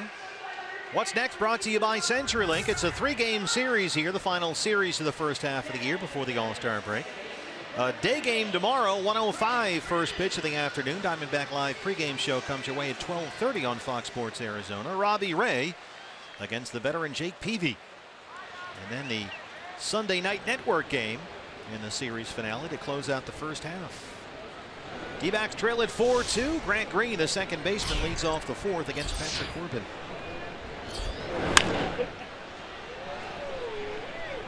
We trying to jump on the first pitch, almost like Samardzija. Hold it foul.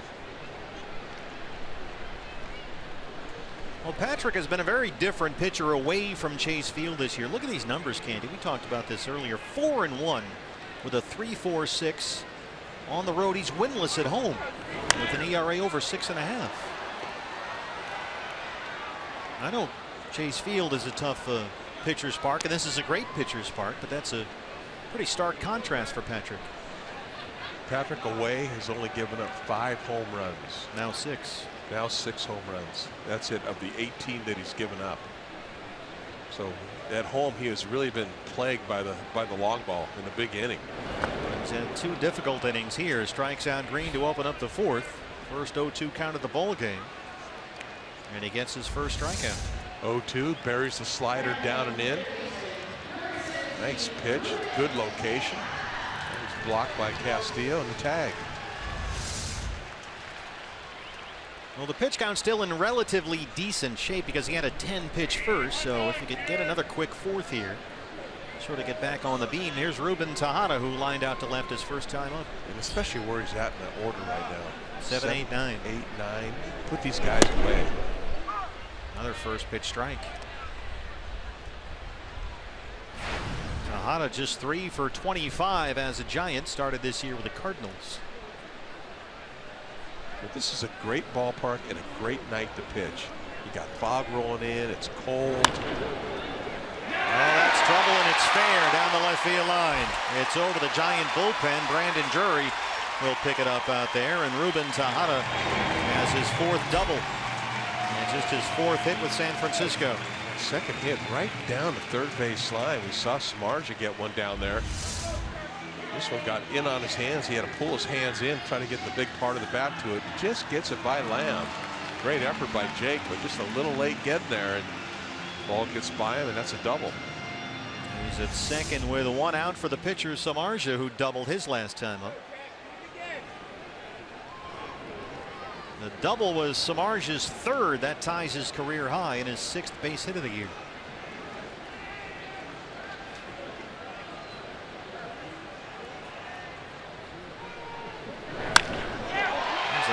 Hard ball to shortstop for Ahmed behind the back. Little shuffle step for Nick, and he's got him 2 down. Jumped on that fastball. That's the second hard hit ball he's hit. Nice play by Ahmed, being right there. Throws him out. Denard Span now. Span is 0 for 2. He has twice grounded out. Missed the last 6 Giants games with a stiff neck, but he's back tonight. Now hitting .252 on the year. Samardzija 2 at bats. He jumped on the first pitch both times, a double and a ground ball.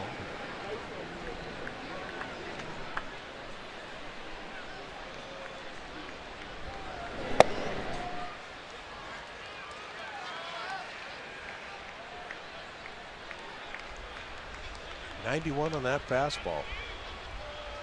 Now I know the guns can differ from stadium to stadium and all that stuff, but yeah, it does seem low with all his pitches, not just the fastball. We're talking about the velocity on the slider as well. It's more changeup speed. Keep in mind with the left-hand hitter up there for either side, you see where Yasmani Tomas is. Bob talks about this all the time. Well off that right field line, closer to Triple's alley in right center field, because anything hit down the line is almost certainly going to be just a double. So you'll concede that and try and prevent the triple to right center. They almost see everybody play the outfield that way at this stadium. 1-1. That 421 mark out there bugs people. Short hop for Lamb. Good job by Patrick Corbin, who strands the one-out double. Will head to the 5th inning in San Francisco. D-backs trail the Giants 4-2.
Here, the Gig Life high-speed highlights presented by Cox. Jean Segura hit the very first pitch of the baseball game out for a homer in the first. In his next at-bat, he got plunked in that same spot on the left elbow.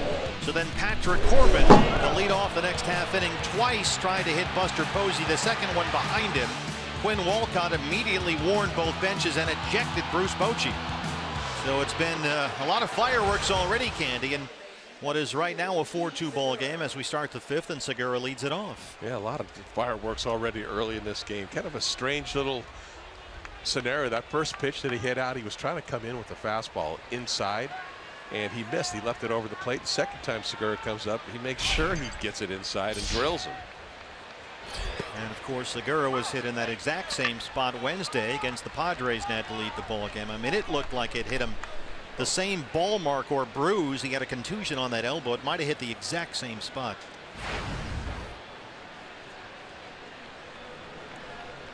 What a season Segura's having. A .319 average. He should be an all-star as well. Very all-star worthy. I mean, you won't find too many second basemen in either league having a better year than Jean Segura. I mean, his batting average dipped down to .290. That was actually the low point, .290, back on June the 8th. And since then, he's hit, let's see, .380. And he's homered tonight. 95 is in there, and it's 1-2. Samardzija with that delivery, you know, he's able to watch Johnny Cueto and the way Johnny Cueto throws. Samardzija and Segura are having some words here. And Jean was out there talking to Samardzija. And Walcott just telling him to get in there and hit, but Jean is not happy with something that Samardzija is doing. Posey having some words with Segura also. A lot of bad blood going on here tonight. Samardzija seems like he's laughing out there. 80 pitches now, 55 strikes.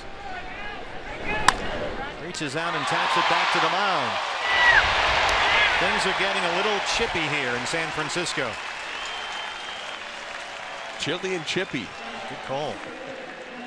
Let's see now. Here's the pitch. It's a strike. Segura out there looking at Samardzija. Then he starts speaking to him. And they go back and forth. It looked to me like Samardzija says, get back in the box. And Segura says, hey, he can't talk to me like that. Tejada at third was in to protect against the bunt by Michael Bourne.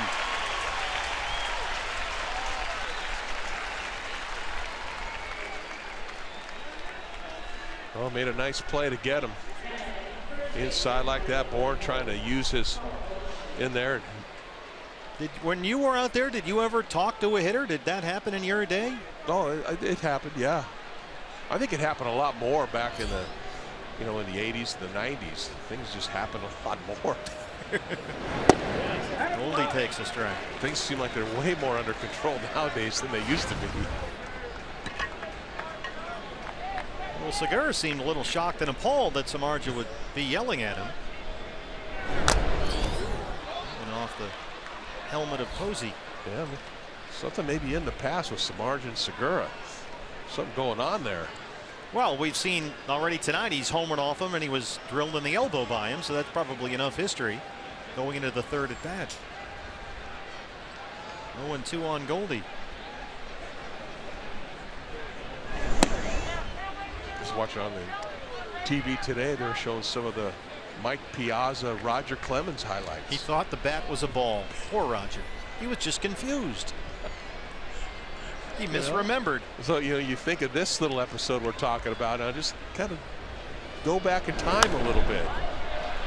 Sky high pop up foul ground in front of the Diamondback dugout for Belt. It's a 1-2-3-5, and Samardzija has retired 10 straight.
San Francisco, where the Diamondbacks trail the Giants 4-2, and when the D-backs win, fans, you win at Papa John's. The day after every D-backs win, you get 50% off your regular menu price online order at Papa John's. Enter promo code DBACKS50 at papajohns.com. Angel Pagan leads off the Giant fifth against Patrick Corbin, who had a 9-pitch fourth. Pagan jumps on the first one, but fouls it straight back.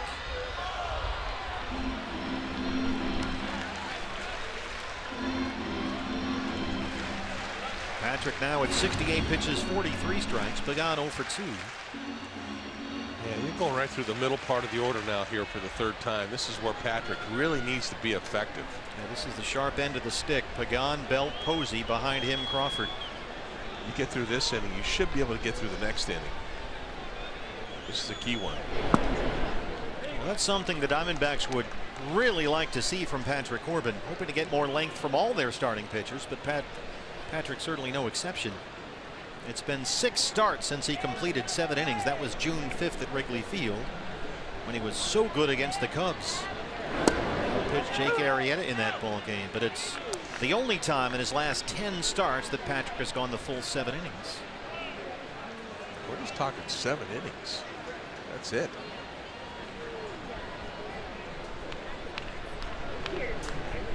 One and 2 on Angel Pagan. Good pitch that time. Fastball in off the plate. Pagan bothered for much of the first half of this year by a left hamstring strain. He was out for 2 weeks in May. Then in June he missed another 18 games with the same injury. Came back June 14th, and since then he's hit over 300. 17 RBIs in his last 21 games. This guy's pesky. Oh yeah, He really is. I mean, even the last time we were here, he was hitting 9th in the order, and he was getting hit after hit after hit. he's been a terrific offensive player all year at the age now of 35. Just turned 35 earlier this month. Old Bochy for a long time coming out of spring training, in fact, like the idea that since they moved Pagan from center field and leadoff to left field and 9th, batting the pitcher 8th, it gave him really 2 leadoff guys in a row, with Pagan in the 9-hole and Span leading off. Yeah, especially with Pagan really producing down there. But now with all these injuries, they've had to move Pagan up in the order. That ball is hit hard to third. Jake Lamb. Looked like he was trying to crowd Pagan that hole of bat. Got the fastball in again that time. Doesn't bring his hands in. An easy ground ball over to Jake. It's a good way to start the inning. They have 9 ground ball outs so far for Patrick. That's outstanding. Even a couple of the hits right over the bag at third base. Yeah. 2 of those.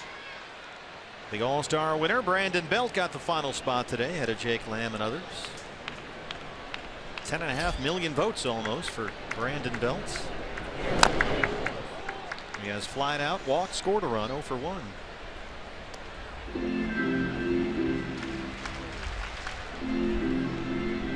Belt doubled and tripled in the Giants last game. That was a win over the Rockies here Wednesday. And since May 28th, he's hit .326.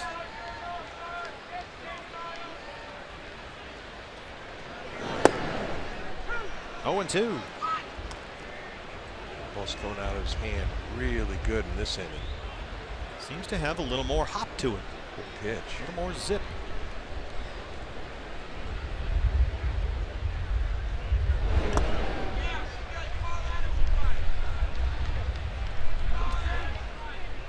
He's doing a good job keeping the slider down. I know it's been a little bit inconsistent, and even the velocity on it's been a little bit, but for the most part it's been down. Even like that last one, 0-2 one, he wasn't hanging it.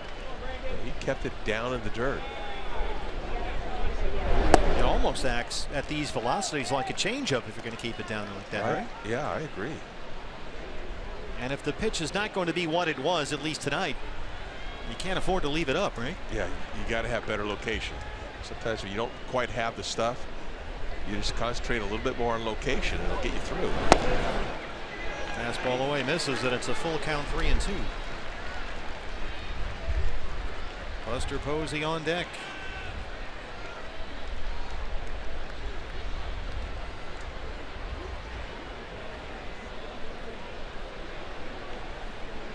Shift is on for the Diamondbacks. Jake Lamb in the second base spot. Segura on the outfield grass. Tomas way over there in right center field.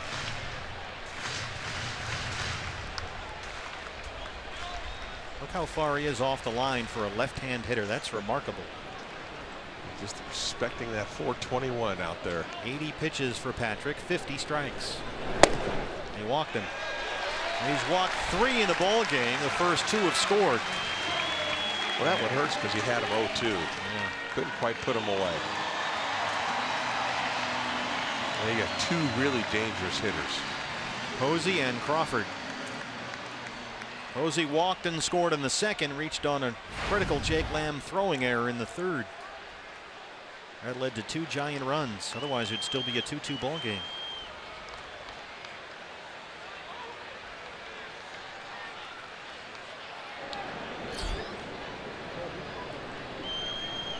How do you attack Buster Posey? Well, the first thing you look at as a pitcher, you look to see how a guy stands in the box. This is out to left, and it drops in front of Drury. Giants have something going here. 2 on and 1 out for Crawford, who so far has knocked in 3 runs with a home run and a single. Looked like a changeup first pitch. Took something off this one at 84 miles an hour, and Posey was a little bit out front, but he kept his hands back and stroked it to left field. But when a hitter comes up there, first thing you look at is where he's putting his hands. Are his hands down a little bit lower? Are they up higher? If the hands are lower, they usually have a spot that's in tight on their hands. They have a difficult place for them to hit. If you see their hands up higher like that, the first thing you look at as a pitcher is down and away. And then you look at their stance. And are they on the plate? Are they a little bit open in the plate? So the stance, but hands first and stance second. And you can learn an awful lot. Now, just kind of a general doesn't mean you can go there all the time, but it's the first thing you think of as a pitcher. Jake Barrett warming up quickly. So when you look at Crawford, what do you see? His hands right there. See where he moves them. He kind of brings them up like that. So to me, if you're a lefty, you can get him about belt high in there with a good fastball. Make him aware in there, then go a different way. This means you can keep pounding it in there. But every hitter's going to have a hole somewhere. And to me, see how low his hands are? In tight, about hand high. And then he brings them up, and you have that little area right there. Be difficult for him to get to as long as you have a little bit of hops to it. That was a good example of the slider for Patrick not effective. And as you can see here, the Giants used to have to bench Brandon Crawford against most left-hand pitchers. That was several years ago, but they pressed upon him the need to improve, and he's done that. He's actually hitting better this year versus lefties than he is versus righties. Isn't that amazing? I mean, this kid, it seems like he's getting better and better every year. 2-0. That's in there for a strike. Quinn Walcott may be a little generous with that one. Well, Crawford homered off Corbin Saturday at Chase Field. Homered off him in his first at bat tonight. 2 on, 1 out for the Giants. That wind is howling out to right field right now. Missed away, 3-1. I see a lot of catchers also. Probably a good discussion to have with Bob when he comes back, because I'm sure he had done this. Catchers will look at a guy's stance also. Oh yeah. And he's probably already told you, they look at whether it's closed, whether it's open, are you off the plate, are you on the plate? You can see Chip Hale yelling at Quinn Walcott, and Walcott yelling back from behind the plate. Chip wanted that pitch. 3-1 to Crawford. The bases are loaded. He's walked 2 in this inning, 4 for the ball game. Mike Butcher. Jake Barrett warming up in the bullpen. Mac Williamson, who homered off Patrick Corbin last week at Chase Field, will be the hitter. He's 0 for 2 so far tonight.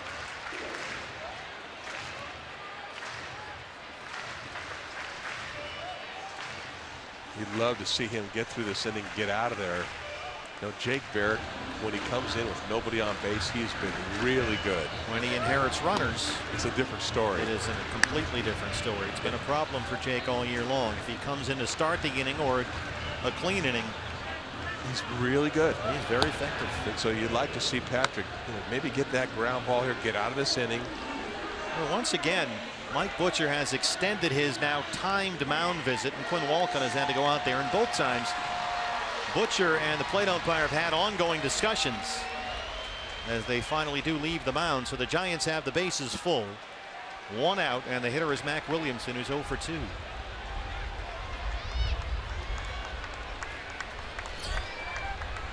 The big 3 in this inning, Belt, Posey, and Crawford have all reached. Fastball misses in, 1-0. Williamson has hit safely in 4 of his last 5 games. So far tonight, he has flied out, grounded out. Patrick, all the ground ball he's got tonight, this is a situation you'd love to get with. He's coming in with fastballs, and he's missed both times. Now he's behind 2 balls and no strikes. It's staying out of the strike zone.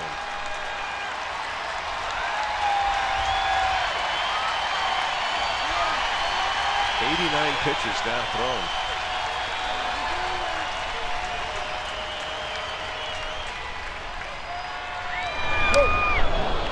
Williamson, like that one, took a big cut. That was the 2-0 fastball. He was geared up for it. 90 pitches, 53 strikes. Barrett still warming up in the pen. This is the 90 pitch mark at which Patrick has struggled this year.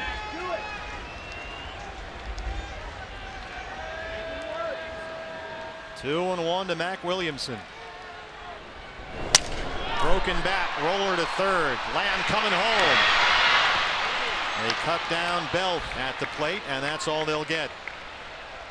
Nice job by Jake. I thought for a moment they might be able to get 2, but made a nice decision here on a broken bat inside. Determined that he couldn't get 2 here, so he cut the run down at the plate. A nice job by Castillo, keeping his foot on the plate. It's not easy. The plate, remember, is not up in the air. It is level with the ground, different than a base, and it's sometimes very difficult for a catcher to find that. Did a nice job. Grant Green is grounded out, struck out. Bases loaded, 2 outs. Pitch number 25 in this inning on the way from Patrick Corbin. He's had some very short innings tonight and some very long ones. Very little in between. 1-0. Well, you thought this might be a difficult inning for him going to the 3rd time through the middle of the order, but he just didn't want to see the 2 walks, especially the one to Belt. 0-2 he had him. All right, now it's Posey at 3rd, Crawford at 2nd, and Williamson at 1st. Let's see if he can nibble his way out of this one. Look out, Roberto Kelly. Hop, skip, and a jump over there for the 3rd base coach. And it's 1-1. Quick feet. That was coming in hot. He used to be quick. Still are, apparently. Well, Patrick, how about this? He had a 10-pitch first inning, a 31-pitch 3rd, a 9-pitch 4th, now a 26-pitch 5th. Talk about a roller coaster ride. All over the board. Yeah. Trying to leave him loaded here. 2 outs, a 1-1 count on Grant Green. Just upstairs, 2-1.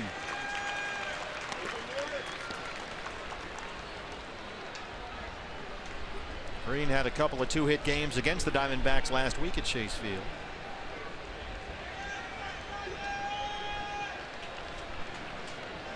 The big pitch. You don't want to go to 3-1.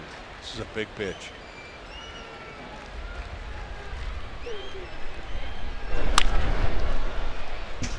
Two and two. Well, he was walking a high wire back in the 3rd and should have been out of the inning 2-2, but there was a Jake Lamb throwing error that led to a couple of giant runs, and now he's trying to pull a rabbit out of a hat once again. Bases loaded, 2 outs, 2 balls, 2 strikes.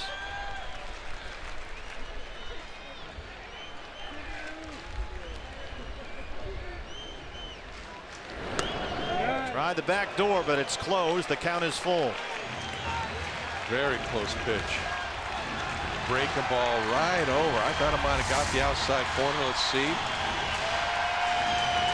Maybe a little bit low. Oh, that was a perfect backdoor slider. Should have been out of the inning.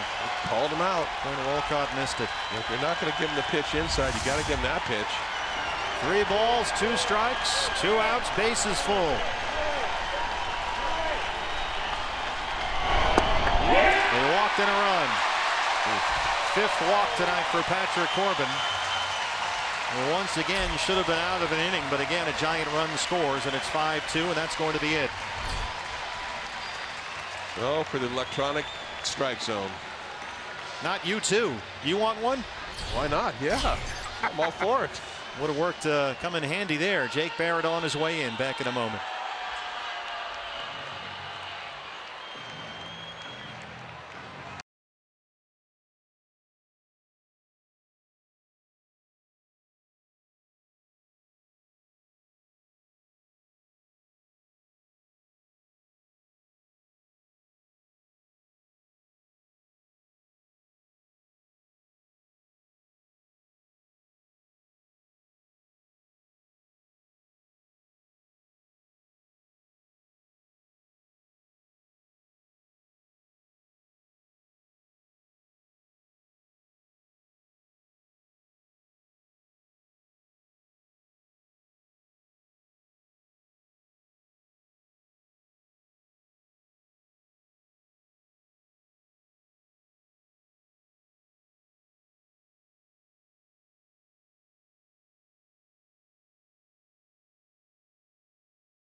Ejected by plate umpire Quinn Wolcott during our break there as he went to the mound to go get Patrick Corbin. Chip started barking walking back into the dugout, and you can see the plate ump right there runs him, and Chip Hale is hot. He really wanted, Candy, that strike call on that backdoor slider that should have had Patrick Corbin out of the inning. It was there. According to Fox Tracks, it was a strike. Sometimes the umpires just have to have a little bit more latitude on, especially when they miss a call. There's been a lot of barking from the Diamondback dugout throughout the ball game. Those two have been going back and forth all night long. Yep. Not to defend what Quinn Wolcott did there. He missed the call clearly, but this has been ongoing now for 5 innings. Brian Gorman, the crew chief, getting involved. So the new pitcher, their Arizona Federal Credit Union pitching change, Jake Barrett, a 3.19 ERA in 35 appearances. He has struggled this year with inherited runners, and he inherits a bases loaded 2-out mess. Ramiro Pena hitting for Ruben Tejada. Pitcher spot is next. Samardzija is in the on-deck circle, and there's a strike. Pena just 14 games with the Giants this year, but he's been hitting. He's batting .400. I don't think Pena really liked that call.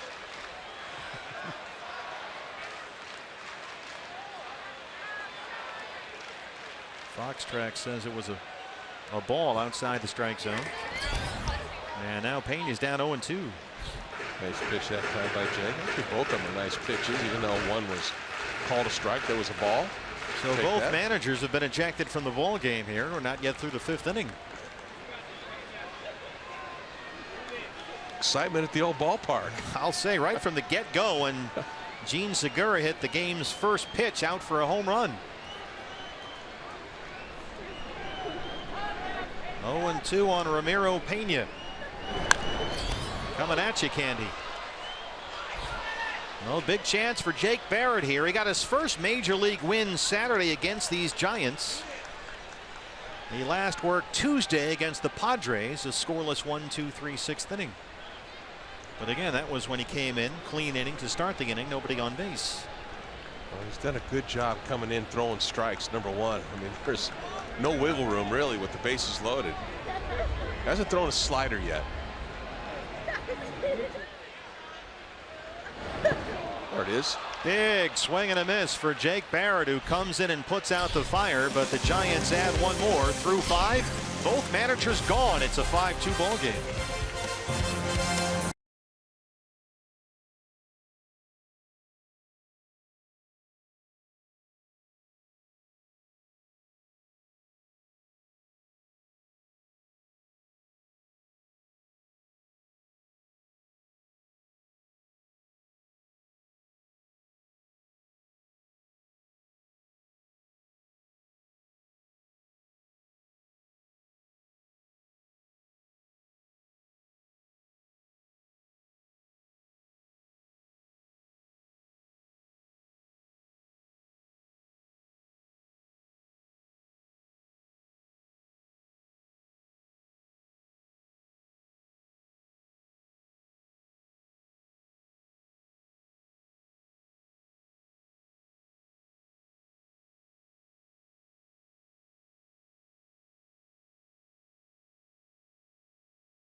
All right, Geico. Timeless moment. How about this? Jake Lamb. Look at these numbers at the top of the page there. Jake Lamb, only these guys have done that since 1933. At least 20 homers, at least 61 RBIs, 19 doubles and 7 triples. Jake Lamb in there with Vlad Guerrero, Dave Winfield, Duke Snider, and Hank Greenberg. How about those guys? That's a look back in history presented by Geico. I imagine, with the exception of Hank Greenberg, that they were all All-Stars. Jake Lamb is not, but should be. And he'll lead off the 6th against Jeff Samardzija, who has retired 10 straight Diamondbacks. You can make so many arguments of why he should be an All-Star, but you made the best one. You just have to build up a little credibility amongst your peers and with the fans. It just takes time to establish yourself. It's really only his 2nd year as a full-time everyday player. A lot of people don't know who he is. Yeah, and he missed a whole bunch of games last year with that foot injury. Rookie lefty Zach Curtis now warming up at the Diamondback bullpen. Giant bullpen is quiet. Ramiro Pena, who hit for Ruben Tejada, stays in the game and takes over at 3rd.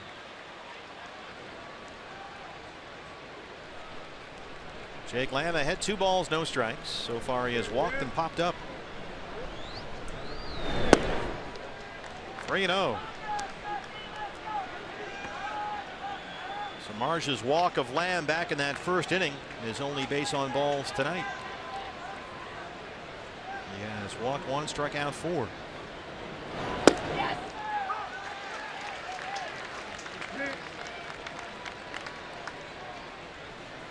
Diamondbacks have not had a base hit since Patrick Corbin's 1-out single in the 2nd inning. Samardzija had 90 pitches, 61 strikes. And he walks the leadoff man. 2nd walk tonight for Jake Lamb. That snaps a stretch of 10 straight retired by the Shark. Well, Smart just put 4 straight goose eggs on the D-backs. They need to get on the board here. Put a little pressure on them. It's a good start. Yeah, coming off 3 straight 1, 2, 3 innings. Wellington Castillo 0 for 2.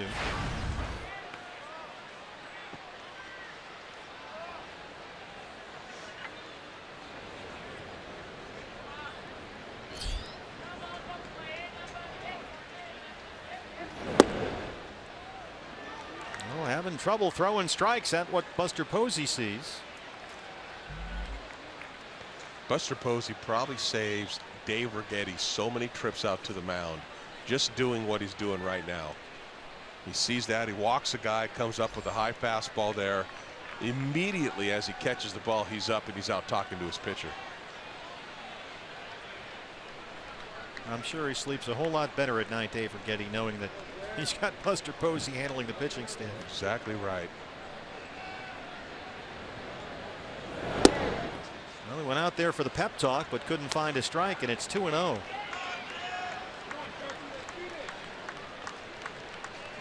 Castillo had a big power surge early this year. He hit 6 home runs in his first 14 games. But he's homered only 4 times since April 24th. Giants bullpen will get busy. That's in there for a strike. Derek Law, the right-hander, warming up. You know, back on June 17th, Samardzija at Tampa Bay threw 115 pitches, went 9 innings, 4-hitter. After that, 64 pitches, 89 pitches, 94 pitches. He hasn't been able to come close to that.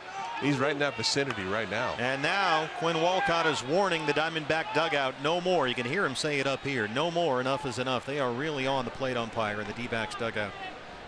Chip Hale has already been ejected. They're really letting him have it. 2-2. You think of it, you've had a bad night already. You've already ejected both managers. You said in the 5th inning. You got dugouts yelling at you, screaming at you out there. He's hearing it big time. Usually by an inning or 2, you know, they get in the flow of the game. You kind of figure out their strike zone for the most part. Not tonight. No. Spin the wheel. And Castillo strikes out. This is 2 pitches ago. Watch the plate umpire Quinn Walcott come out from behind the catcher Buster Posey directly into the D-back dugout. That's enough. No more. We used to call that rabbit ears. He's got him big time. 5 strikeouts for Jeff Samardzija. All 5 strikeouts swinging.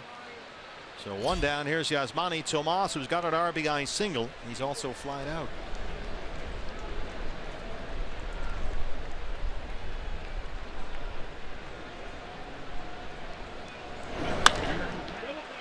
Easy double play ball for Crawford. Green, they roll it.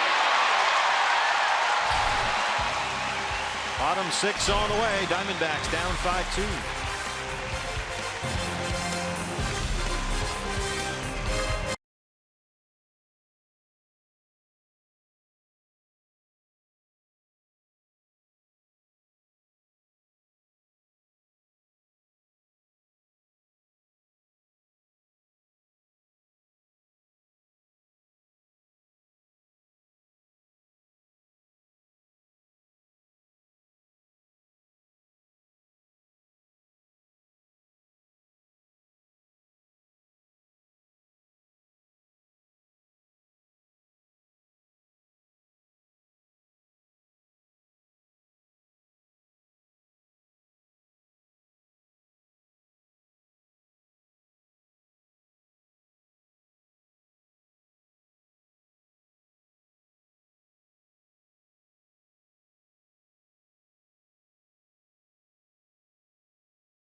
Down 5-2, sixth inning in San Francisco. David Ortiz, Bryce Harper, Mike Trout, Paul Goldschmidt, all the baseball superstars will come together for the prime time event that'll light up your summer fans. It's the MLB All-Star Game from Petco Park in San Diego. It's coming up July 12th, and it's only on Fox. New pitcher for the D-backs as we start the home half of the sixth inning. Rookie left-hander Zach Curtis, 14 appearances in the big leagues this year. 5.23 ERA, recalled for the minor leagues on Wednesday. Hard to hit, but 6 walks in those 10 and a third innings. Well, he was outstanding when he first came up from Class A Visalia, but really hit hard, giving up runs in 4 consecutive appearances for the Diamondbacks and had to be sent down. He was optioned to Double-A Mobile, last worked a big league game June 14th. So Marja has double grounded out, 1 for 2.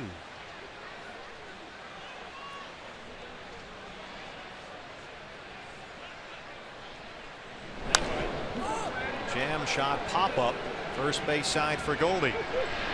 Got it in foul ground, 1 away for Zach. That's a roller coaster ride, Candy, when you're pitching in the Cal League at A-ball at Visalia. You get called into your manager's office, J.R. House. He tells you you're going to the big leagues. You pitch in the major leagues, then you're sent down to Double-A Mobile. So it's almost a promotion going from A-ball to Double-A ball with a major league stint in between. I mean, your head has just got to be spinning. Think of that, coming all the way from A-ball up to the big leagues. I mean, getting used to now these guys you're watching on Sports Center on the MLB channel, and then boom. And he came in and he was very effective early, but something happened along the way. The hitter seemed to catch up to him a bit, so we'll see how he's done. Ahead of Denard Spano in 1. Spano for 3 tonight. Key for Zach really is keep himself in good counts. Stay even or ahead. Right back at you. Broken bat liner, 2 down. Got in the kitchen that time, deep into the kitchen. Sure did. Spano for 4. That fastball gets right in on him. You know, maybe not high velocity, but hitters seem to have a tough time when he's on. That ball seems to get on him. Well, like a slider actually, huh? Yeah. He seems to have some deception as well, Zach Curtis. Yes, I agree. It's hard to see the baseball because he's got it behind his body and he comes at you from kind of a funky angle. Pagano for 3 groundouts.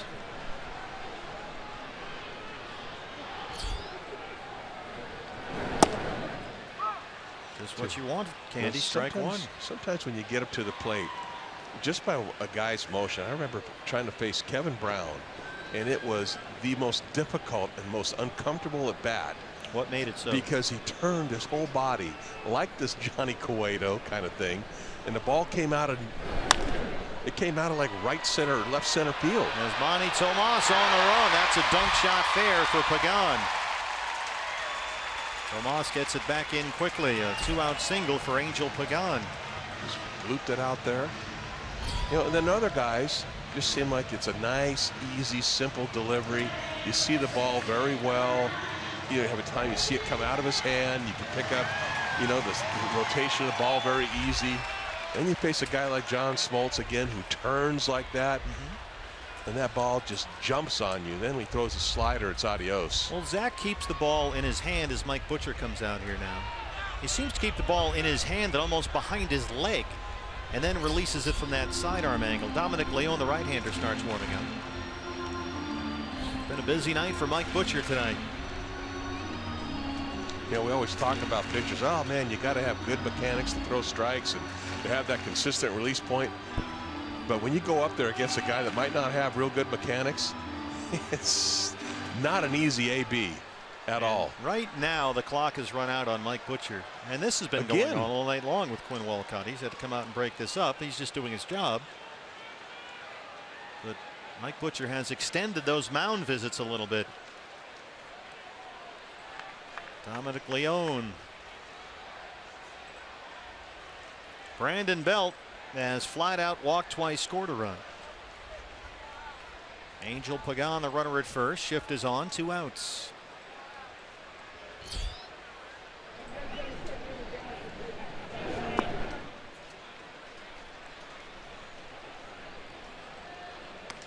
Well, Zach Curtis, after he was optioned to Double-A Mobile, made 7 appearances pitching for Robbie Hammock and the Bay Bears in the Southern League. The last 5 were scoreless for Zach, so here he is again.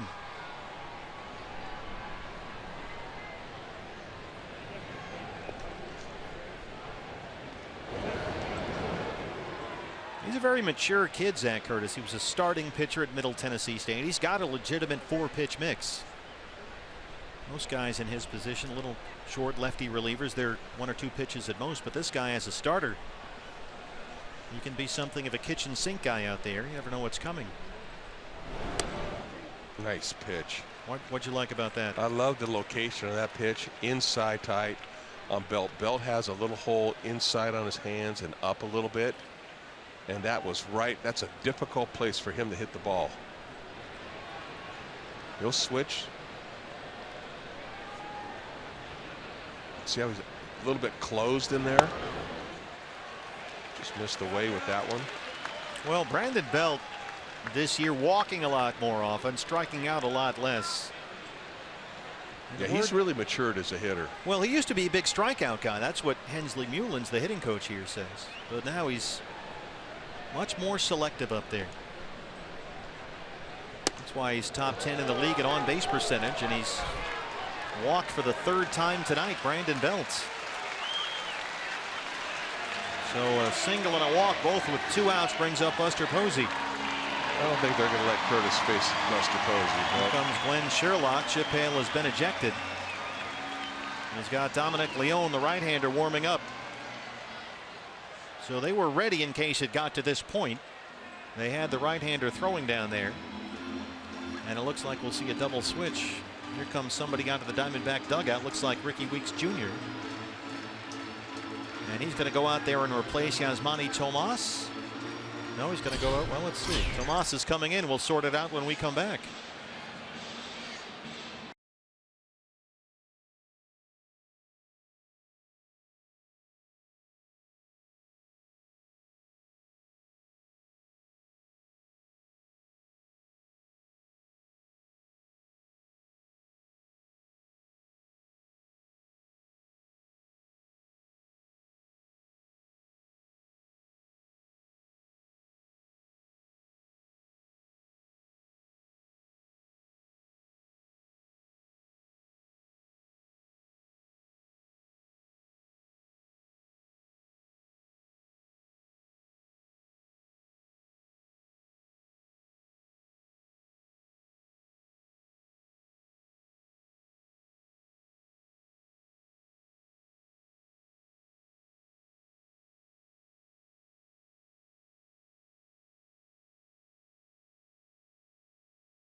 want it. That's a San Francisco treat right there. Forget the rice-a-roni.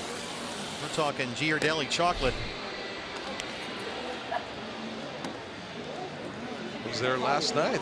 I bet you were. I was. My kids watched my kids eat. New pitcher for the Diamondbacks. The right-hander Dominic Leone recalled from AAA Reno Wednesday. He's made 4 appearances in the big leagues this year, an ERA of 9.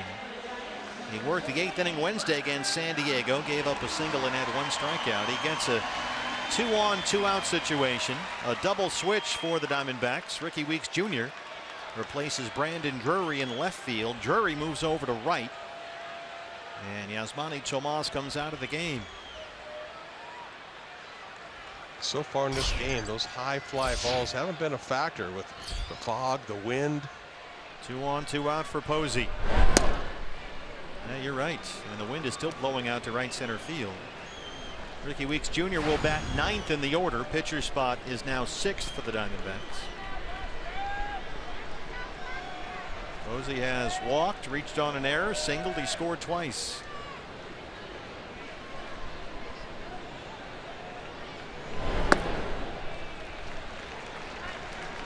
Breaking ball out of the zone that time. No cookies to this guy. Crawford on. This is the tough part of the order.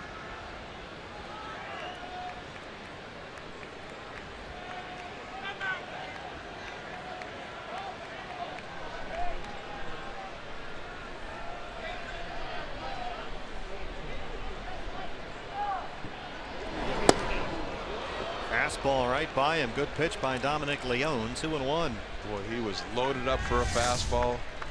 Hitters count 2-0. Power against power, and he just missed. Oh, yeah. A full hack at that one. Do you like to see that aggressiveness, that here it is, hit it kind of an attitude from the pitcher out there? No? No. Or not in that situation Not to to this that guy. guy. I got you. 2-2. Well, we've seen some D-backs pitchers this year be a little tentative out there, trying to place the ball or be fine. Leone, here he is, just up from the minor leagues, and he's coming right at an NL MVP guy. Yeah. Missed with the first 2 breaking balls, and then that fastball. Hit it if you can. That time he didn't. And Jake Barrett got a big out to end the 5th. Leone trying to do the same thing and get out of this 6th. 2-on, 2-out, 2-2 to Posey.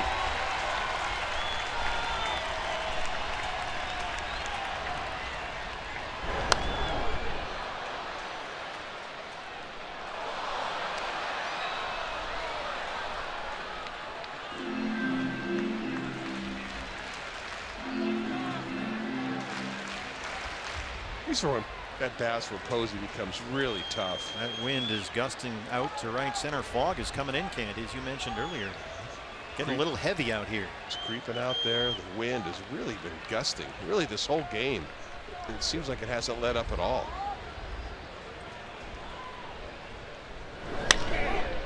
A tapper to shortstop, right to Nick Ahmed. They go the short way, and they get the force on Belton. Dominic Leone does a great job, comes in and gets a big out, number 3.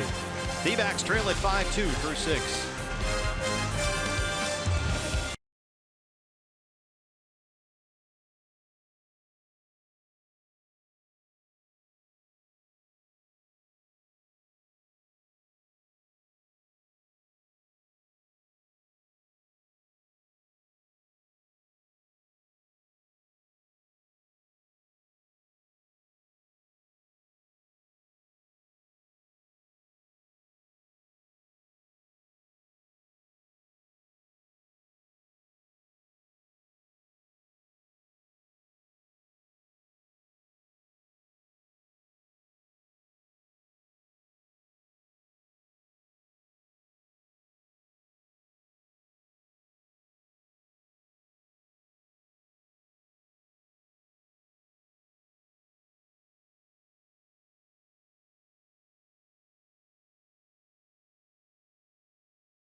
first half of the year. Diamondbacks in the opener trail the Giants.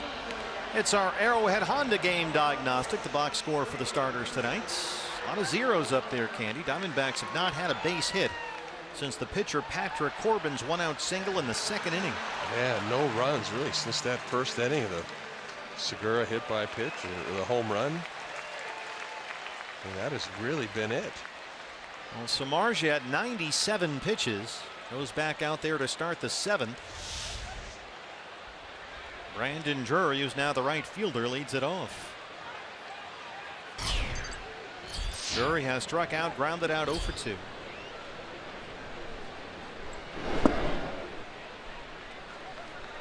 Been a weird game in many ways, but here's another one we've seen in the ball game for both sides. Only 4 fly ball outs. There have been 20 ground outs in this game tonight. Nobody can get it up into that wind that's gusting out to right center. You know, it figures because here we are talking about, oh boy, the conditions right now. Exactly. Put the whammy on the ball up in the air. There's going to be some crazy catches out here or non-catches, and turn the 2 guys turn into ground ball machines.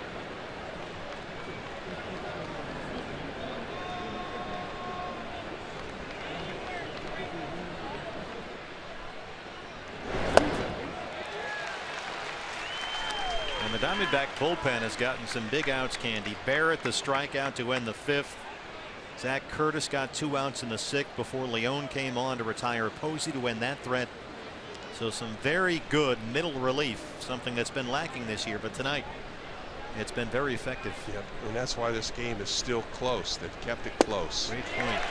Drury strikes out for the second time tonight. 6 strikeouts for Samardzija. Samardzija really was going east-west again with Drury. Sliders away, cutters away, and then run this fastball in. 2-seamer. Well, he has no chance at that pitch. Samardzija has retired 13 of the last 14 he's faced. And with a 1 out, here's Nick Ahmed, who's 0 for 2. Really got his rhythm about the 3rd inning. Yeah, you're right. Took off. A 1-2-3 inning in the 3rd, 4th, and 5th. Lamb walked to lead off the 6th. And since then, a strikeout, a double play ball, and a strikeout. Giant bullpen is busy with Samardzija now at 102 pitches. Lopez the lefty, Law the righty.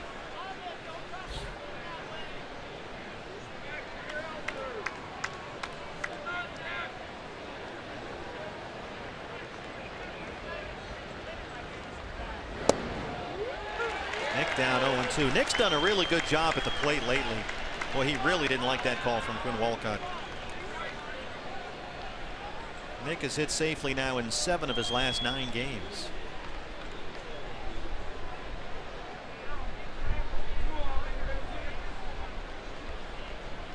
And there's a mentality that goes with it when you think there's been so many questionable calls. Well, it makes you paranoid, doesn't it? You Yeah. got to think you got to swing at anything close. Yep, not only that, but then you think a borderline pitch gets called against you. Call doesn't go your way, and next thing you think the guy's still squeezing. You know, he's widened the strike zone against me because we've been on him. I think he might have missed a strike right there. Yeah, Samardzija wanted that one. Maybe he should have had it. Not getting that one either, and Nick is back even 2-2. It's just been one of those nights. It's a box of chocolates back there. Run, Forrest, run. 2-2 on Nick Ahmed. 1 out, Ricky Weeks Jr. on deck.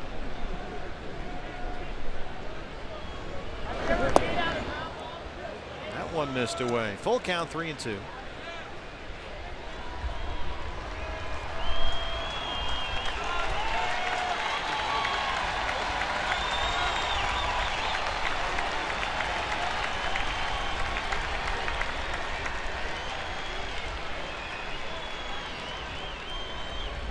Just base runners. Going from the stretch. There you go. Just his 3rd walk tonight. Good at bat by Nick Ahmed. Really yanked that front shoulder open that time. That ball went right with it. Slider, cutter. He'll take the walk, take a runner. Well, they have 2 relievers ready, a righty and a lefty in the Giant bullpen. Here's Ricky Weeks Jr. 240 and 5 homers. Took over an inning ago in left field.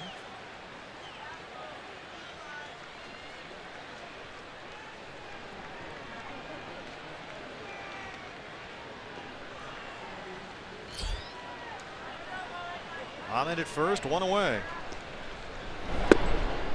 0-1. Ricky Weeks Jr. hitting the ball better away from Chase Field this year. He's a .302 hitter on the road.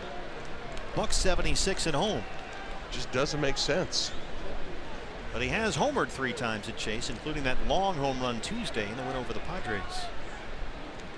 It's almost like nobody's doing well at home, offensively, or pitching wise. Here's the strike, 1-1.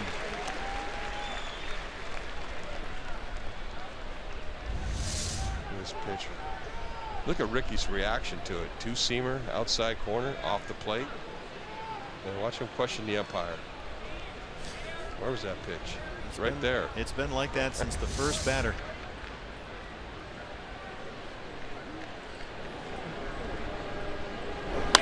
Up the middle, that's going to get into center, a base hit. Nick Ahmed hustling all the way in at third easily. They're on the corners with 1 out. Well, Candy, you asked for some base runners. There you go. We got him. That ball just undressed Samardzija. That's the Diamondbacks' first base hit since Corbin's 1 out single in the 2nd inning. And that's going to be it for Samardzija.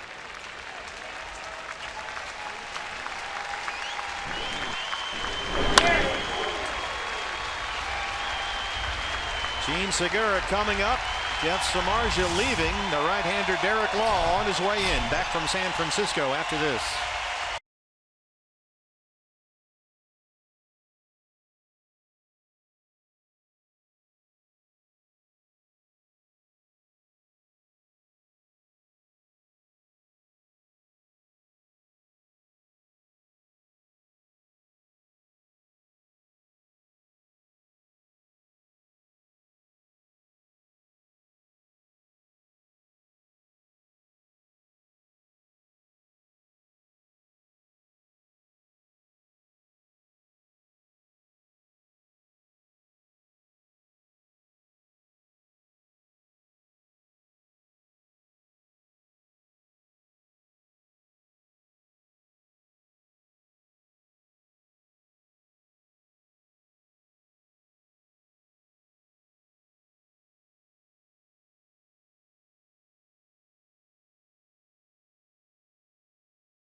In San Francisco. Anytime the Diamondbacks score 5 runs or more, Taco Bell is giving away 3 free tacos with a purchase of a large drink between 4 and 6 p.m. the following day at participating locations.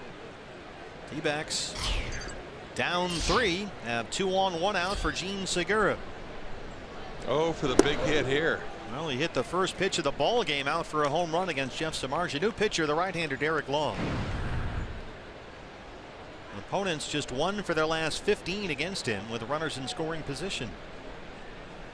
His 32nd appearance of the year, an ERA under 3. With that 32 punch outs, only 5 walks.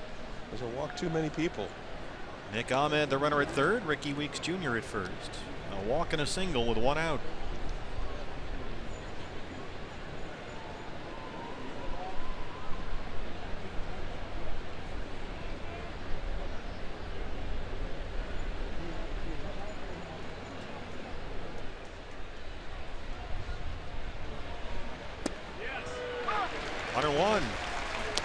You mentioned the Pirates were involved in a lot of nonsense. Well, we know about that. That's just kind of what they do. They hit batters. Both Bruce Bochy and Chip Hale have been ejected from this ball game. May 11th, the Reds and the Pirates, the only other game this year in which both managers were ejected. playing without the two skippers on either side. Segura had 2 balls and a strike.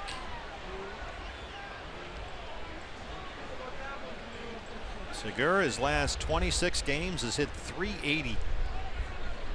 Tonight he's homered, been hit by a pitch, and tapped back to the mound. A nice little room on the right side of the infield where he likes to hit the ball.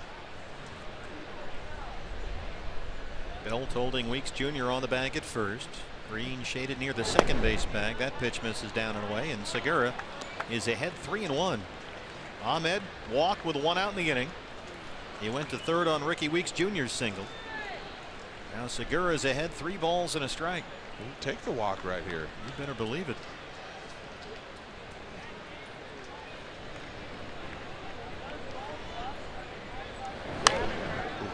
Full count 3-2. You've got the lefty Michael Bourn on deck and the left-hander Lopez ready in the Giant bullpen.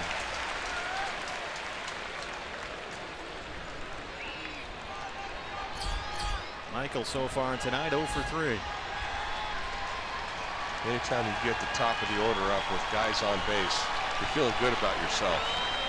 Full count 3-2.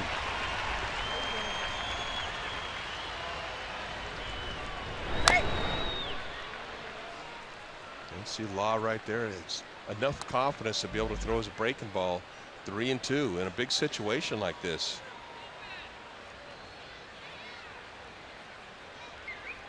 You get a pitcher like this, for hitters, they can't eliminate pitches. Hunter Strickland, the right-hander, has joined Lopez in the Giant bullpen. One more time on 3 balls and 2 strikes.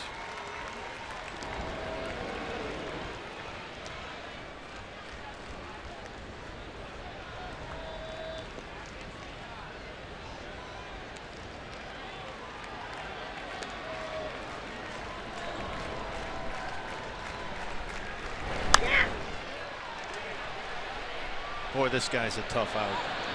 He has really become a tough out. For a guy who never walked, swung at almost everything, he has really become a different hitter this year as a Diamondback. You know he's going to hit the ball hard somewhere from right center field to the right field line off this guy. You get that feeling, don't you? Yes. Yeah. I mean, you see him turn on a ball every once in a while, like first pitch of the game, but when it's a crucial at bat, up the middle to the right field line, that's where he lives.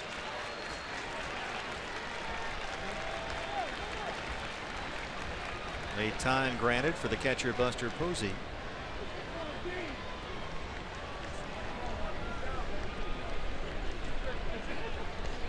Diamondbacks 1 for 5 tonight with the runners in scoring position. Another 3-2 pitch to Jean Segura. And he chased one in the dirt. 2 down. Now here comes the left-hand hitting Bourn. 3-2. Here comes the breaking ball. Slider in the dirt. Jean just could not lay off of that one. That would have been ball 4. Would have had the bases loaded. Instead, they're on the corners with 2 outs for Bourn. Long conference now with Posey on the mound. They've got a left-hander ready. Lopez has been standing around down there for about 10 minutes now in the Giant bullpen.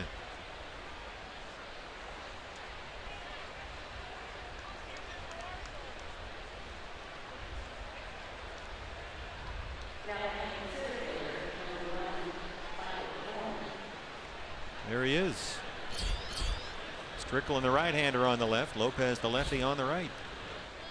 Bourn 0 for 3, so let Law face the left-hander here. 2 on and 2 out.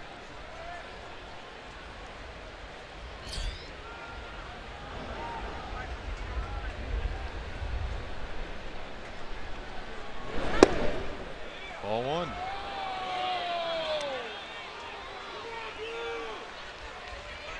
Pagan in left field seems to me like he's playing a little bit shallow. We've seen Michael Bourn, at least at Chase Field, hit a lot of balls over that left fielder's head. I don't think he's got any pop going that way, and especially with this wind blowing out. Well, with 2 outs, that'll get Weeks Jr. home from first if he does. Long set by Law. Bourn steps out. No time was granted, and he takes a strike. Quinn Walcott who's had an adventuresome night back there, did not grant Michael Bourne time.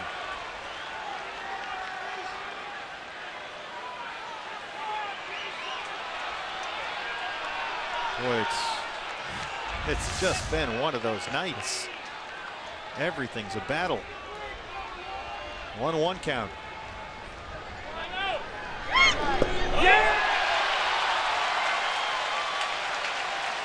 Curveball that time in the dirt. He's got a good one. This kid's got a good slider and he's got a good curveball.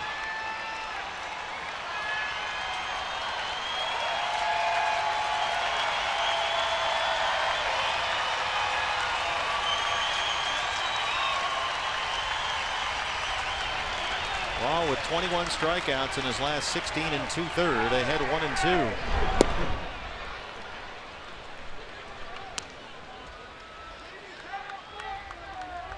Here's a guy 2 years off of Tommy John surgery, Derek Law. Throwing a lot of breaking pitches up there. That's how he makes his living. Cool night here in San Francisco. Fog flying in. We're keeping the seagulls out for the most part. At least we have that.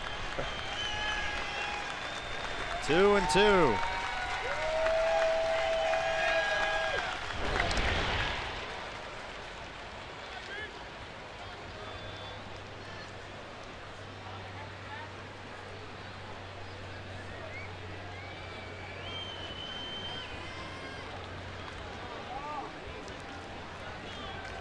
D-backs need some action right here.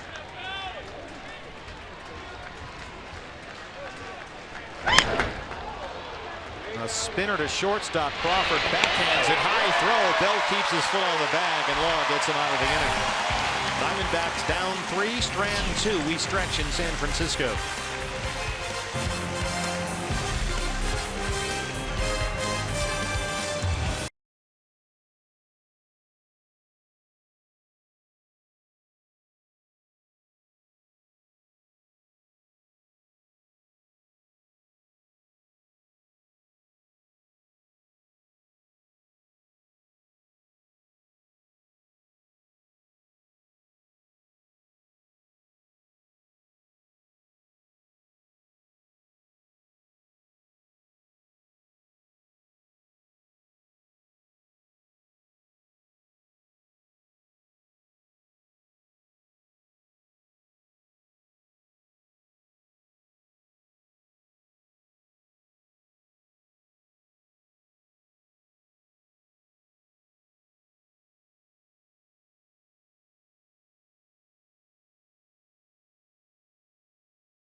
Here, AT&T Park. Diamondbacks trail the Giants 5-2. Fans, you're in for a treat next weekend.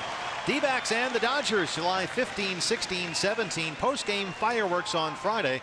That's courtesy of Gila River Casinos. On Saturday, the first 20,000 fans get the D-backs sombrero. And then after the ball game, the post-game concert featuring Latin recording artist Luis Coronel. That's presented by Sprint. Then on Sunday, first 5,000 kids get the D-backs backpack courtesy of Smile Generation. A big weekend against the Dodgers coming up. Get your tickets at dbacks.com following the All-Star break. Brandon Crawford fouls that one off from Dominic Leone, who's back out there. Crawford's had a big night. A 2-run homer, an RBI single, and a base on balls. Did a great job by Leone getting out of that inning. Bottom of the 6th. Seem to have a nice clean inning right here. Nobody's up and throwing. His inning. This was one part of the Mark Trumbo trade, Candid. I I was really hoping it would work out because, as we mentioned before, this guy Leone 2 years ago had a tremendous season pitching in relief in Seattle. The numbers were sensational. Really hard fastball, great stuff, but he just has not been able to find that or recapture that as a Diamondback. He's still a young guy, only 24. I was going to say that, young guy. Plus, sometimes you need to get to that comfort level to be able to have your talent come out. And it's hard for a guy. So much pressure on guys going up and down and up and down. The up and down guys. Had a bunch of them this year by necessity. He did not go, says Brian Gorman. So it's a 2-ball, 2-strike count. Did you ever have that when you were playing? Being an up-down guy? Well, you had the Tommy John. You went through a lot of other things. Yeah, but I mean, for the most part, I was, as a starting pitcher. I mean, once I got there, I didn't really. Yeah. I kind of stayed there. But there's so many guys that you're around that have that, where they just can't get comfortable enough. And it's awful nice when you're going to get the ball every, for 2 months. Yeah. Go to it, but for relievers, well, that seems to have helped Archie Bradley a lot, for instance. Yeah. Don't worry about it. Here, look, you're going to be here for a while. Here's 10 starts. Yeah. Go get them. Show us what you can do. That's the first time Archie's had that. Yeah, and it's hard for relievers. I mean, it's hard. You have a bad outing as a reliever, and the game's over. You're out there without a net many times. Yep. That's why those last 3 outs, no matter what the sabermetricians might say, they say a lot of good things, make a lot of good points, but if you don't think those last 3 outs are different, you're kidding yourself. You just have to go in the dugout one time and see how important those outs are. Yeah. Feel it. That's out of play. Crawford and Leone putting up a good battle here against each other.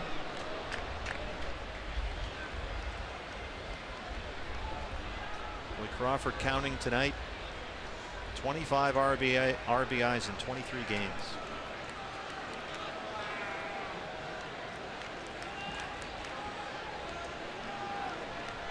Sergio Romo just off the DL has started warming up in the Giant bullpen. That one missed at 94, and it's a full count 3-2. Well, no walks. Diamondbacks have walked enough guys tonight. 6. One was with the bases loaded. 2 others scored.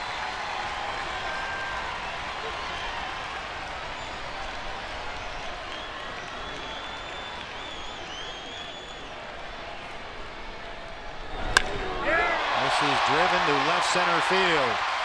And that's going to reach the wall. Brandon Crawford having a big night here. And as of this moment, he is a triple shy of the cycle. A home run, a single, a walk, and now a double. His 14th double this year. Tell you, to me, he looks like he is so locked in. Fastball, weight back, head down on the ball, and just shoots the opposite gap. I mean, that's all the things you try to teach a hitter, and he's executing them. No one warming up in the Diamondback bullpen as Mac Williamson steps in.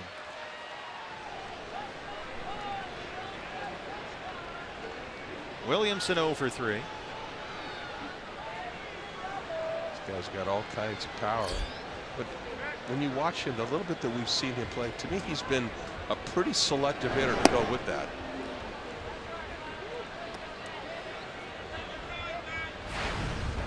Well, he gets compared a lot, Mac Williamson, to Matt Holliday, another big right-hand power bat. We're not saying he's a Matt Holliday, but they sort of have similar approaches, similar styles, do some of the same things. Yeah, you make a mistake and they're going to hurt you. This is a guy, Williamson, who had a big season in the Cal League 3 years ago, hit 25 home runs. But then most of his following season after that was wiped out. He needed to have Tommy John surgery. Something unusual for an outfielder. So he went from April to November 2 years ago without being able to throw a ball or really swing a bat. So he's still trying to get his feet back under him. And Leone strikes him out. Dominic Leone looks good tonight, Candy. He really does. And that's not where he wanted to throw that pitch. But still, because of the pitches before that, this one gets away. It's the hanger up and in. Kind of the backdoor slider gets him.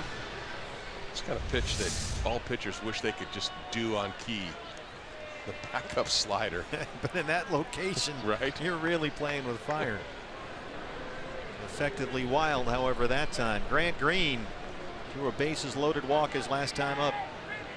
The last batter that Patrick Corbin faced tonight.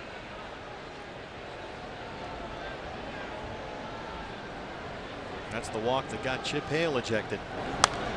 Did not like the call from Quinn Walcott on the previous pitch.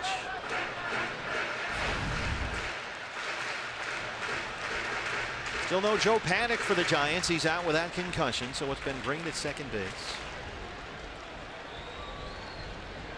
They've been going with a Pena-Tejada combo at third in place of Matt Duffy, who's injured, and a Jared Parker-Mac Williamson duo in right for Hunter Pence. Look how well they've been playing without those guys. It's amazing. I mean, they're missing a lot of their best players, and well, let's see, they have gone, the Giants, 37-15 in their last 52 games. They have the best record in baseball right now.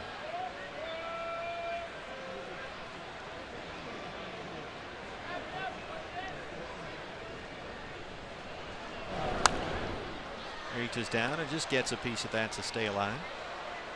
Romo still warming up in the Giant bullpen.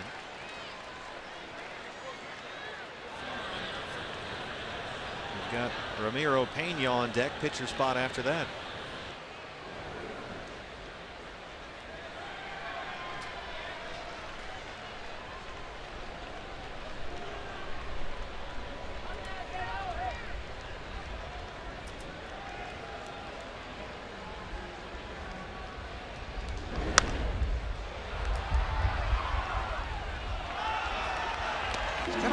On his fastball. Just tonight it looks like that. It's 94, but it's getting in on these righties' hands. Yeah, he's a hard thrower, Dominic Leone. The velocity's never been a problem. The command has been the issue. 22 hits allowed with 29 strikeouts down at AAA Reno this year.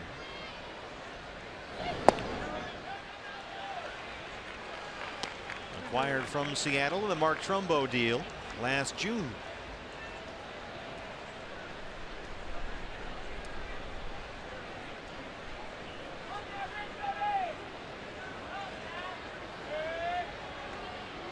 Pitched collegiately at Clemson, the 16th round pick by Seattle in 2012. 2-2.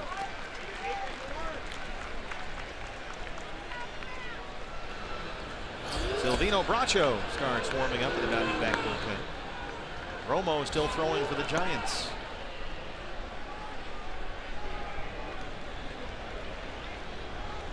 It's one of the parks where the bullpens are on the field, and you know it when you're pitching out there with fields like that. You can hear the crack of the glove. You see them run out of the dugout to go down there. Sometimes it lights a fire under you.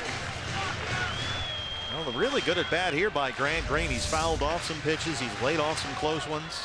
Leone bounced that one. He didn't chase, and Green has worked it back full 3-2.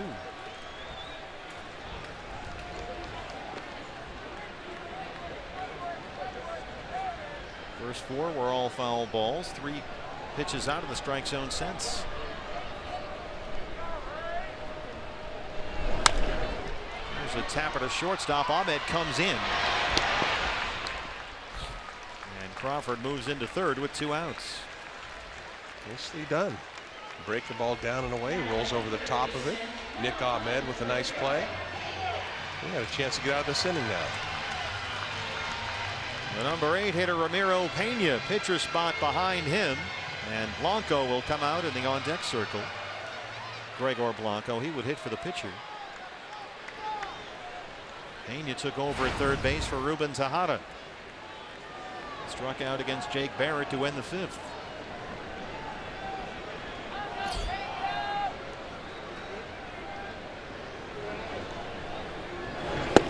Nice pitch. A lot of movement on that. 94 with movement. That'll work. That's the key. You know, with movement, the ball comes out of his hand, two-seamer, and just shoots away. That's pretty hard for a two-seam fastball, 94. It really is. Going down there again. Left it up. Pena got a piece of it, and it's 0-2. That was a dangerous pitch. He put that one in a bad spot. Yeah, that was up, especially the second fastball of the at-bat.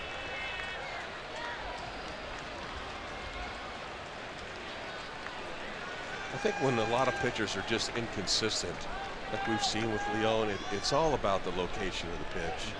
You know, he's got the stuff. You know, he's got the numbers, got the season behind him. And he's got the strikeout, his second in this inning. Good job by Dominic Leone to strand that leadoff double. Diamondbacks trail the Giants 5-2.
Diamondbacks baseball live with the MLB.com at Bat app. You can stay up to the moment at any moment with game day, live game video highlights, StatCast news, the whole thing.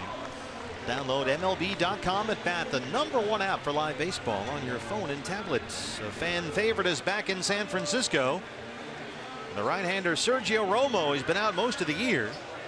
He was placed on the 15-day DL in the middle of April with a flexor strain in his pitching arm and later had to be moved to the 60-day DL. Just activated on Monday. He's tossed 1/3 of an inning. Only 5 appearances all year. Goldie will lead off the Diamondback 8th. That's just what Bruce Bochy needs, another good bullpen arm. Yeah. And with Romo, it's going to be a slider and a slider and a slider, followed by a couple of more sliders. A slider, a tighter slider, a bigger slider. And then a slider. And then he gets that slider over.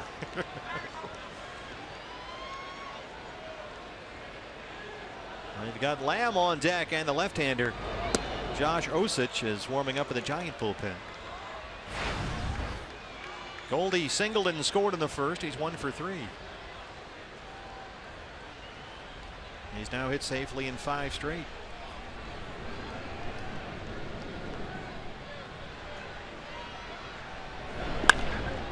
Over the glove of Crawford and into left. The base hit, leadoff man aboard. And that was the hanging slider. I like that one. He drilled it. 2 for 4 for Goldie. He knows he's going to get a slider, and look at this ball. Bam. Oh. Nailed it. Here comes Lamb. Osich is warming up in the Giant bullpen. Jake tonight has popped up and walked twice, but they'll stick with the right-hander Romo here.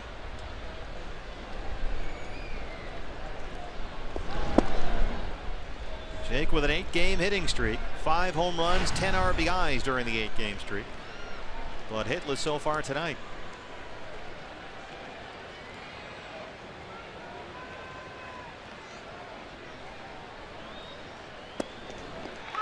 Backdoor slider. Back door is open, 1-1.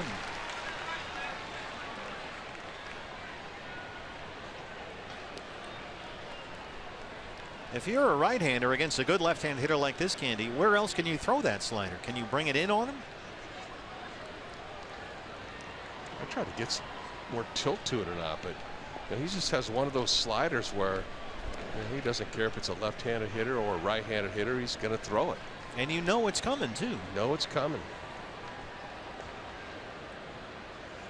It's a little different than the Mariano Rivera cutter because it's coming under such a high velocity and gets on you. You know this slider's coming. 1-2. And he's pitched a lot of years with it, and he hasn't survived because it hasn't been a good pitch. It is nasty when it's on.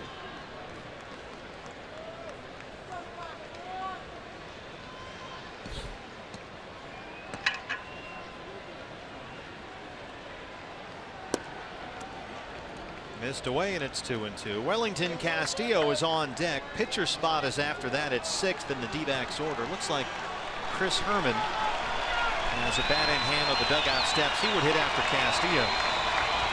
2-2 on Lamb. Goldie at first, nobody out.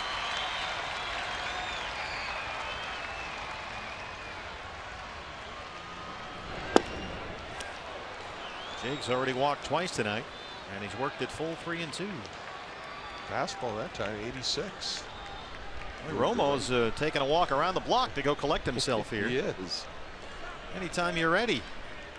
Well, he knows that he's one pitch away from exiting this game. You got a 3-run lead. You've already given up a hit. You're threatening to walk a guy, bring the tying run to the plate. Got him. And Jake way off balance that time. Yeah, it was a good slider. Location of this pitch just kind of makes a left-hand turn. Jake a little over the top of it, and like you said, off balance. He lost his footing when he swung. Wellington Castillo 0 for 3. Chris Herman in the on-deck circle.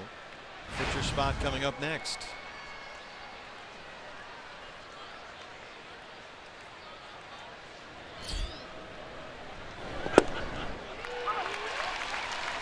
First fastball and first strike. This could be a tough at bat here for Welly.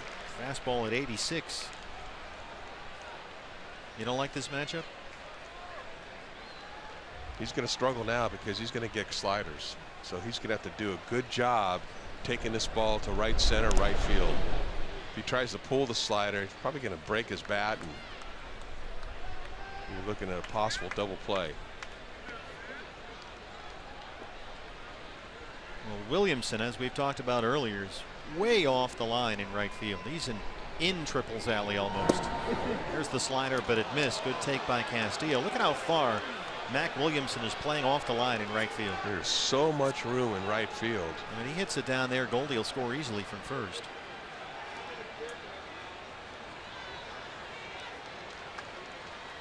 Chris Herman has come back. Now Phil Gosselin is out in the on-deck circle.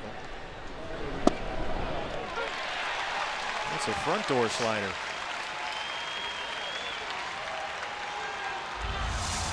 Posey sitting up away. He has to reach back to catch this ball. Inside corner and down. 1-2 on Wellington Castillo.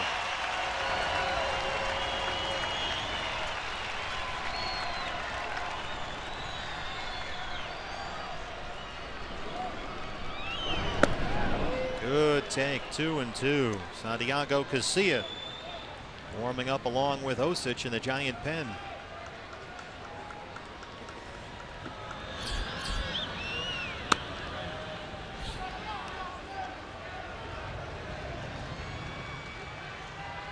Bracho is ready in the Diamondback bullpen. 2-2 on Beef Wellington. Got him. Didn't want to swing there. That was a pretty good pitch. Two-seamer came back over the outside corner. Probably up there looking for a slider. That's his best pitch. Two-seamer backs up. Just catches the edge. Well, Chris Herman was in the on-deck circle. He went back into the dugout. Phil Gosselin came out. Now Goslin has gone back in and Herman has come back out. So it'll be Herman up there against Romo with Goldie at first and 2 down. It's almost as if they were trying to force the hand of Bochy. You got a lefty out there that's been warming up this whole inning. 295 and 6 homers for Chris. He had a couple of hits, including a triple in his start behind the plate Wednesday against San Diego.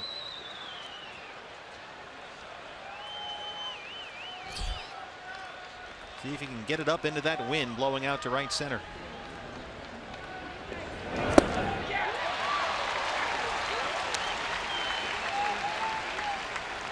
Yeah, if he swings and misses on that fastball, it kind of gives a little nod like, okay, I saw it. I've seen the action of it.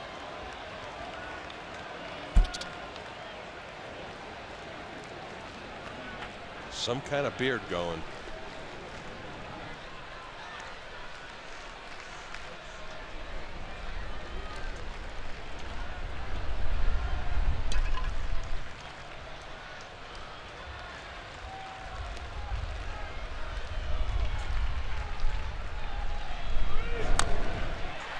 First down 0-2.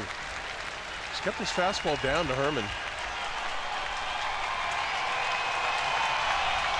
Well, they love this guy in San Francisco. They're happy to have him back.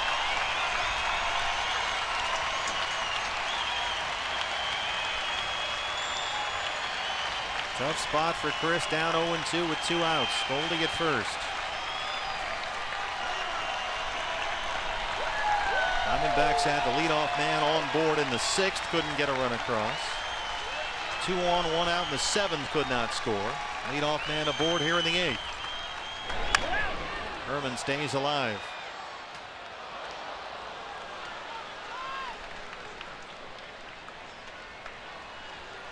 Chris Herman since May the 1st is hitting .336. What a year he's had. Come a long way since he started 1 for 20. You wondered if he would ever hit. He has. Oh boy, big time.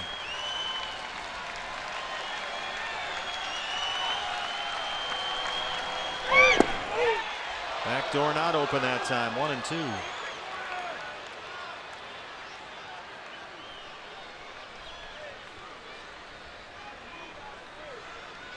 Brandon Drury trying to get a sneak peek back there in the on deck circle. Get as much of an angle as he can to see what the action of the pitch is. About 15 feet to the left of that on deck circle. What's an on deck circle anymore? Exactly. It's about the same spot as a coach's box. I was going to say the same thing. A 1-2 to Chris Herman. Ooh, Romo is halfway to the dugout. 2-2. He thought he got the back door. Oh, Quinn Walcott. Let's see. And how about Brandon Belt right now coming over to talk to him? Yeah, it looked off the plate. Yeah, it is. Good call. Yep. Threw it right where he wanted to. Good take by Chris with 2 strikes. Really good take.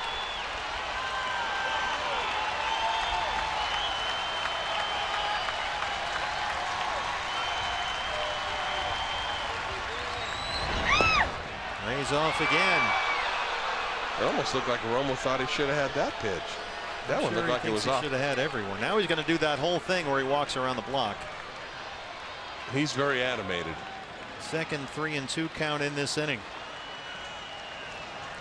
Goldie led it off with a single. Lamb struck out on a 3-2 pitch. Castillo was rung up. Now a full count with 2 outs on Chris Herman.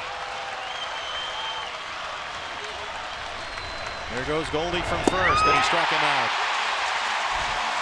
3 strikeouts in the inning following the leadoff single for Sergio Romo, and it stays 5-2.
Roberts Air Conditioning and Plumbing cool plays of the game. The middle relief candy. Jake Barrett got a big strikeout to end the 5th. Zach Curtis did a good job in the 6th inning, and Dominic Leone got 4 big outs.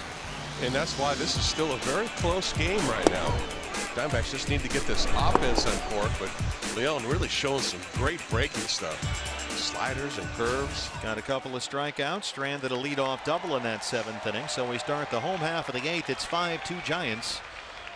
And the new pitcher for the Diamondbacks. Hope this trend can continue. It's the Bulldog right-hander Silvino Bracho. 11 appearances in the big leagues this year. A 6.75 ERA. Gregor Blanco will hit for the pitcher to lead off the Giant 8th. Blanco just 2 for his last 22 up there. He's been out with a sore left knee. And he takes ball 1. 247 on the year. Bracho worked a couple of scoreless appearances in the last series against the Padres, and he struck out 2 in each of his last 2 outings, including Wednesday's. Looked good lately.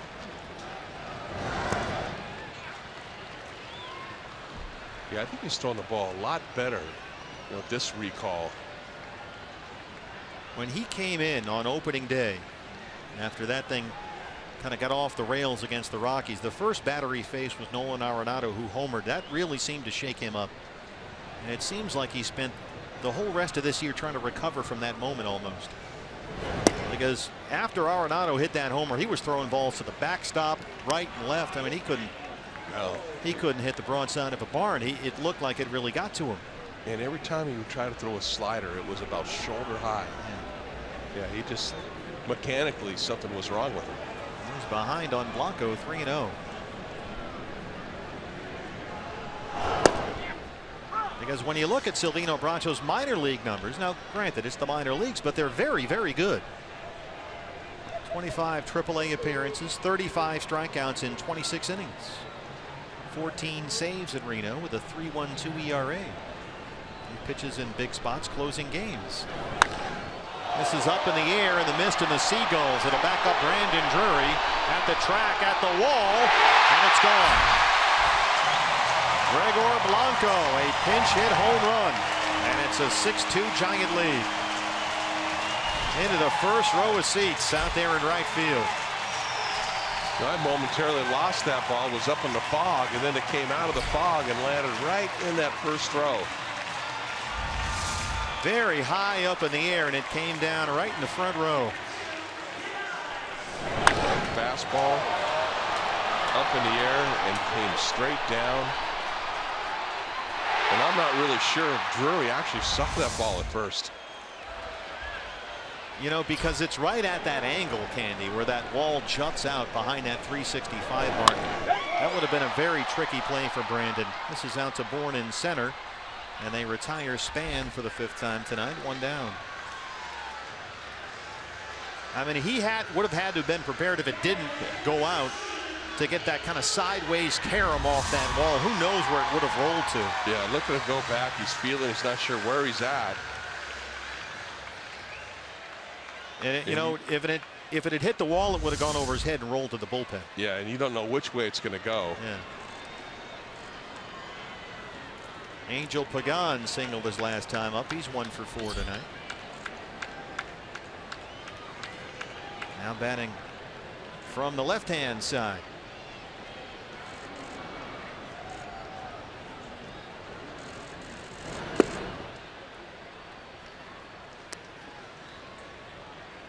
Diamondbacks have been out hit 8-6. They trail at 6-2.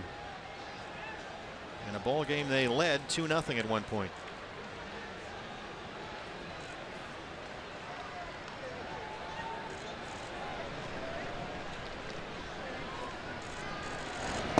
Diamondbacks offense, Candy's been doing the job early. A few nights ago they got 4 in the 3rd, had a 4-2 lead. And then Wednesday they led 4-0 after 3.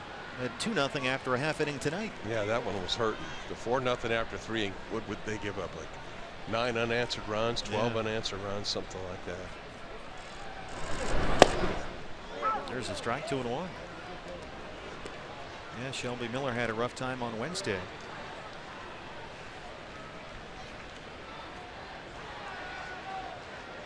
Robbie Ray and Jake Peavy here tomorrow afternoon. That's a 1:05 first pitch. Diamondback Live pregame show at 12:30.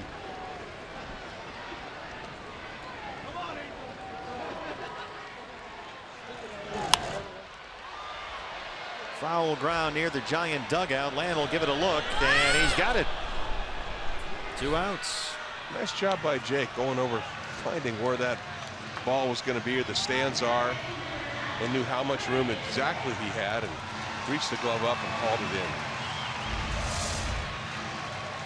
Not a whole lot of foul ball territory here, but he gets over to that point, using his right hand to kind of guide himself, and makes the play.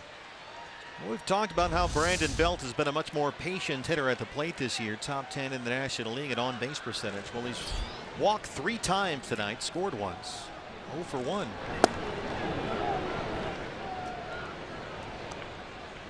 Hensley Mullins was saying that Belt used to be a big strikeout guy, but now he's much more selective up there, and he's stopping on a lot of pitches that are close instead of swinging at them and missing like he used to do.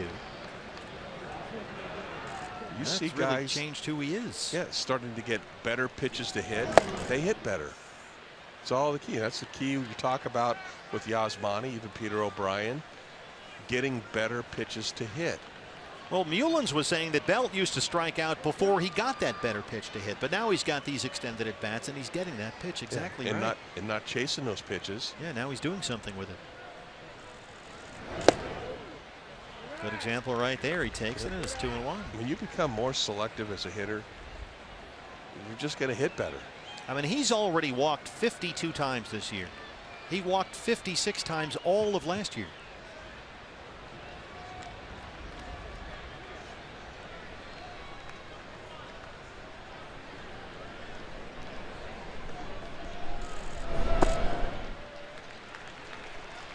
And the Giants kind of hedged Candy on Brandon Belt. You know, it was getting to the point where they had to decide were they going to go all in with Brandon Belt. And once they committed, almost as soon as the season started, he got a 5-year deal, almost $73 million. That's when he really took off. Yeah, it's like the Giants almost saw that. Yeah.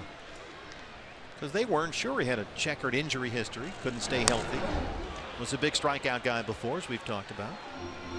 But they decided, yeah, okay, long-term deal, you've earned it. So now he'll be a Giant through his age 33 season.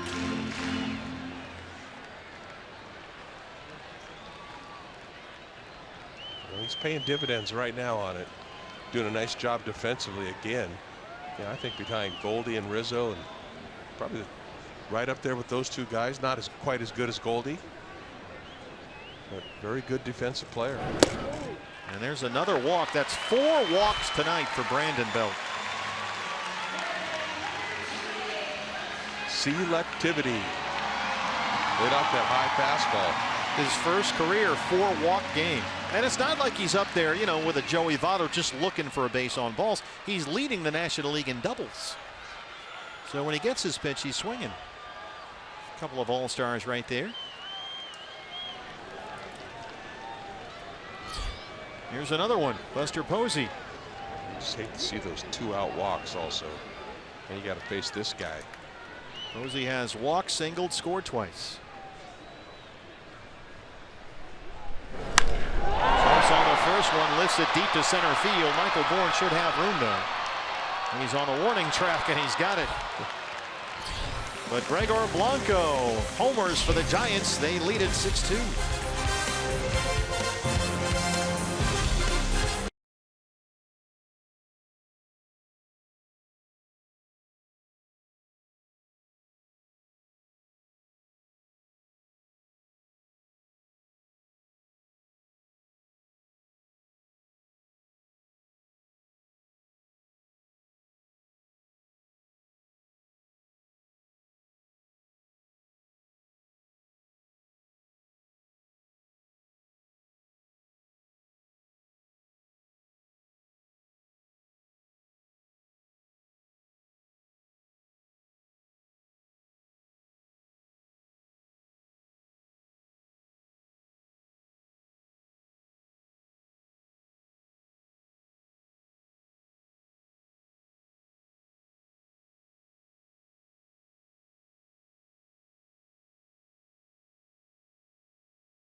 out for his 6th home run of the year.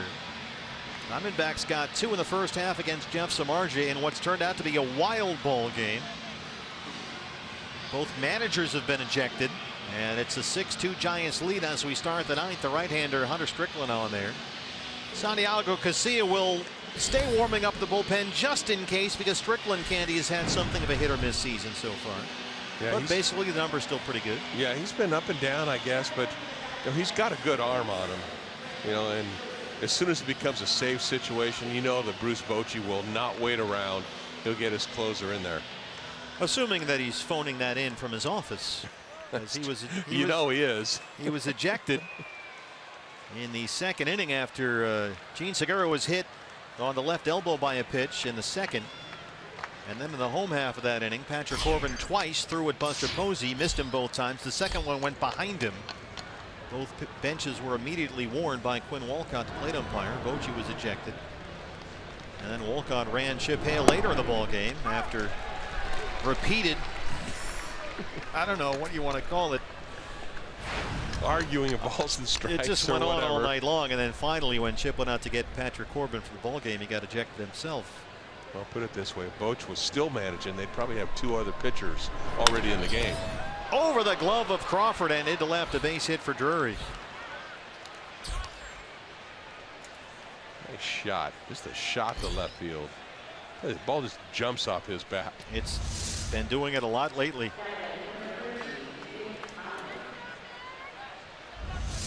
Looking for base runners here. Nick Ahmed walked his last time up. Nick, over his last 11 games, is hitting better than .390. And his batting average for the year is up 20 points over that span. .227 on the year now.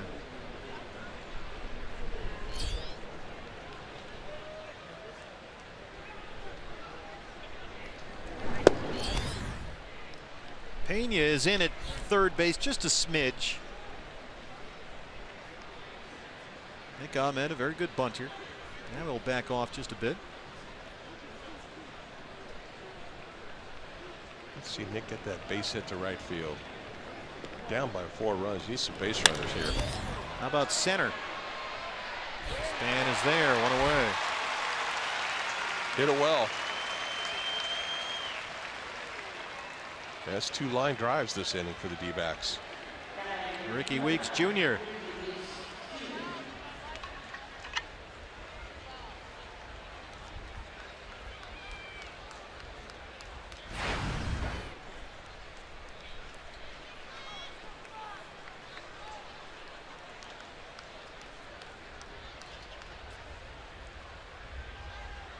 Well, we hope everybody in Phoenix is staying safe tonight. I know we've had some protests and some demonstrations downtown. I hope everybody stays safe and stays calm.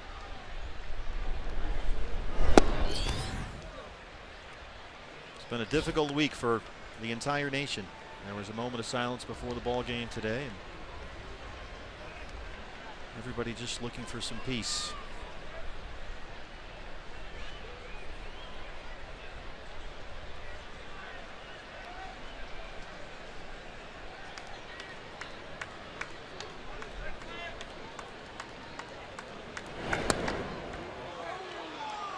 Two 2-0. Pretty good slider he laid off there. We talked about the stuff Strickland has.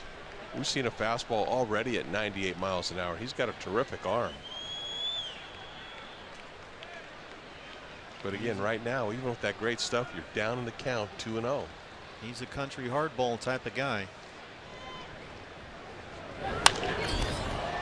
Ricky Weeks Jr. gets this up in the air. It'll back up Span in deep right center field, and he runs it down. Denard Span, a tremendous catch into the wall, and Brandon Drury's really going to have to hustle back there, and he is just back safe in time. Denard Span in deep right center. Ricky Weeks Jr. really gave it a ride. What a play Span made on this. I thought this ball was gone. Fouled off Ricky's bat. And Span goes a long ways, a straight line, backhands it, crashes into the wall. At that point, Brandon is almost on third base. Yeah, he's already rounded second base on this, and he realizes it right there as he catches the ball, and he's got to scramble back. Yeah, he made it back by the skin of his teeth.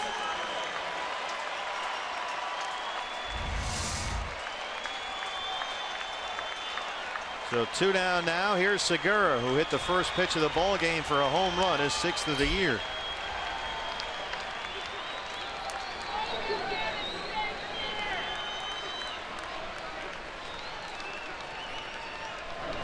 Brandon Drury will take second on defensive indifference. There's ball 1.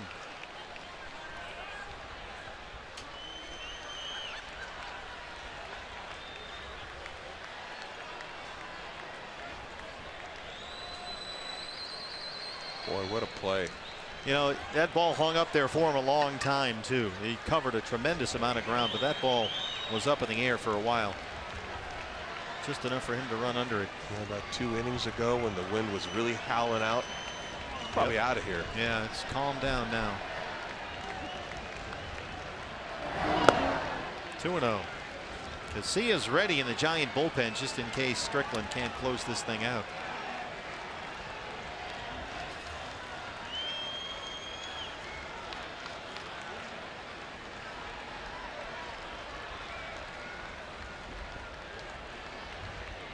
One more guy gets on base, becomes a closing or a save situation. He'll probably bring the closer in.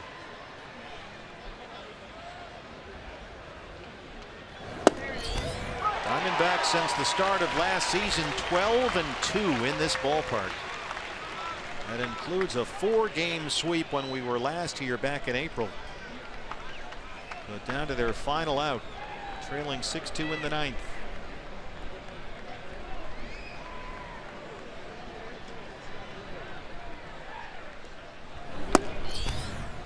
.98, 3 balls and a strike.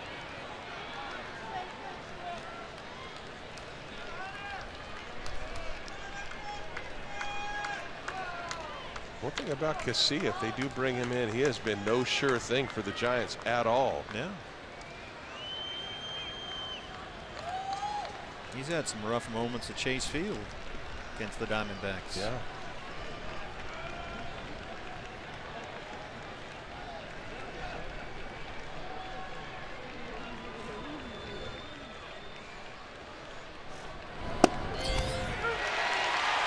Full count, 3-2.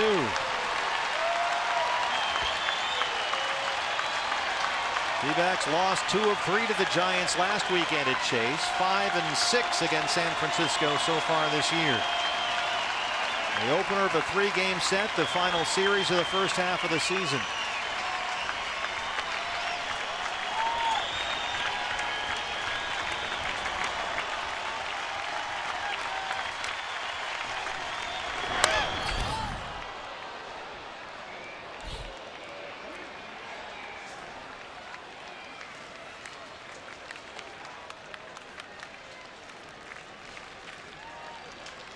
Giants this season, one reason why they have such a big lead, 6.5 atop the division. They do well in these games. They've gone 23-6 against the NL West since April 25th.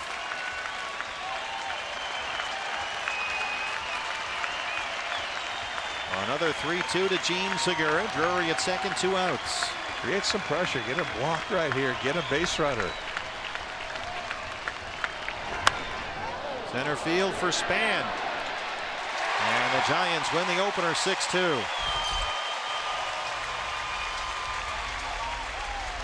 Only the 7th win by the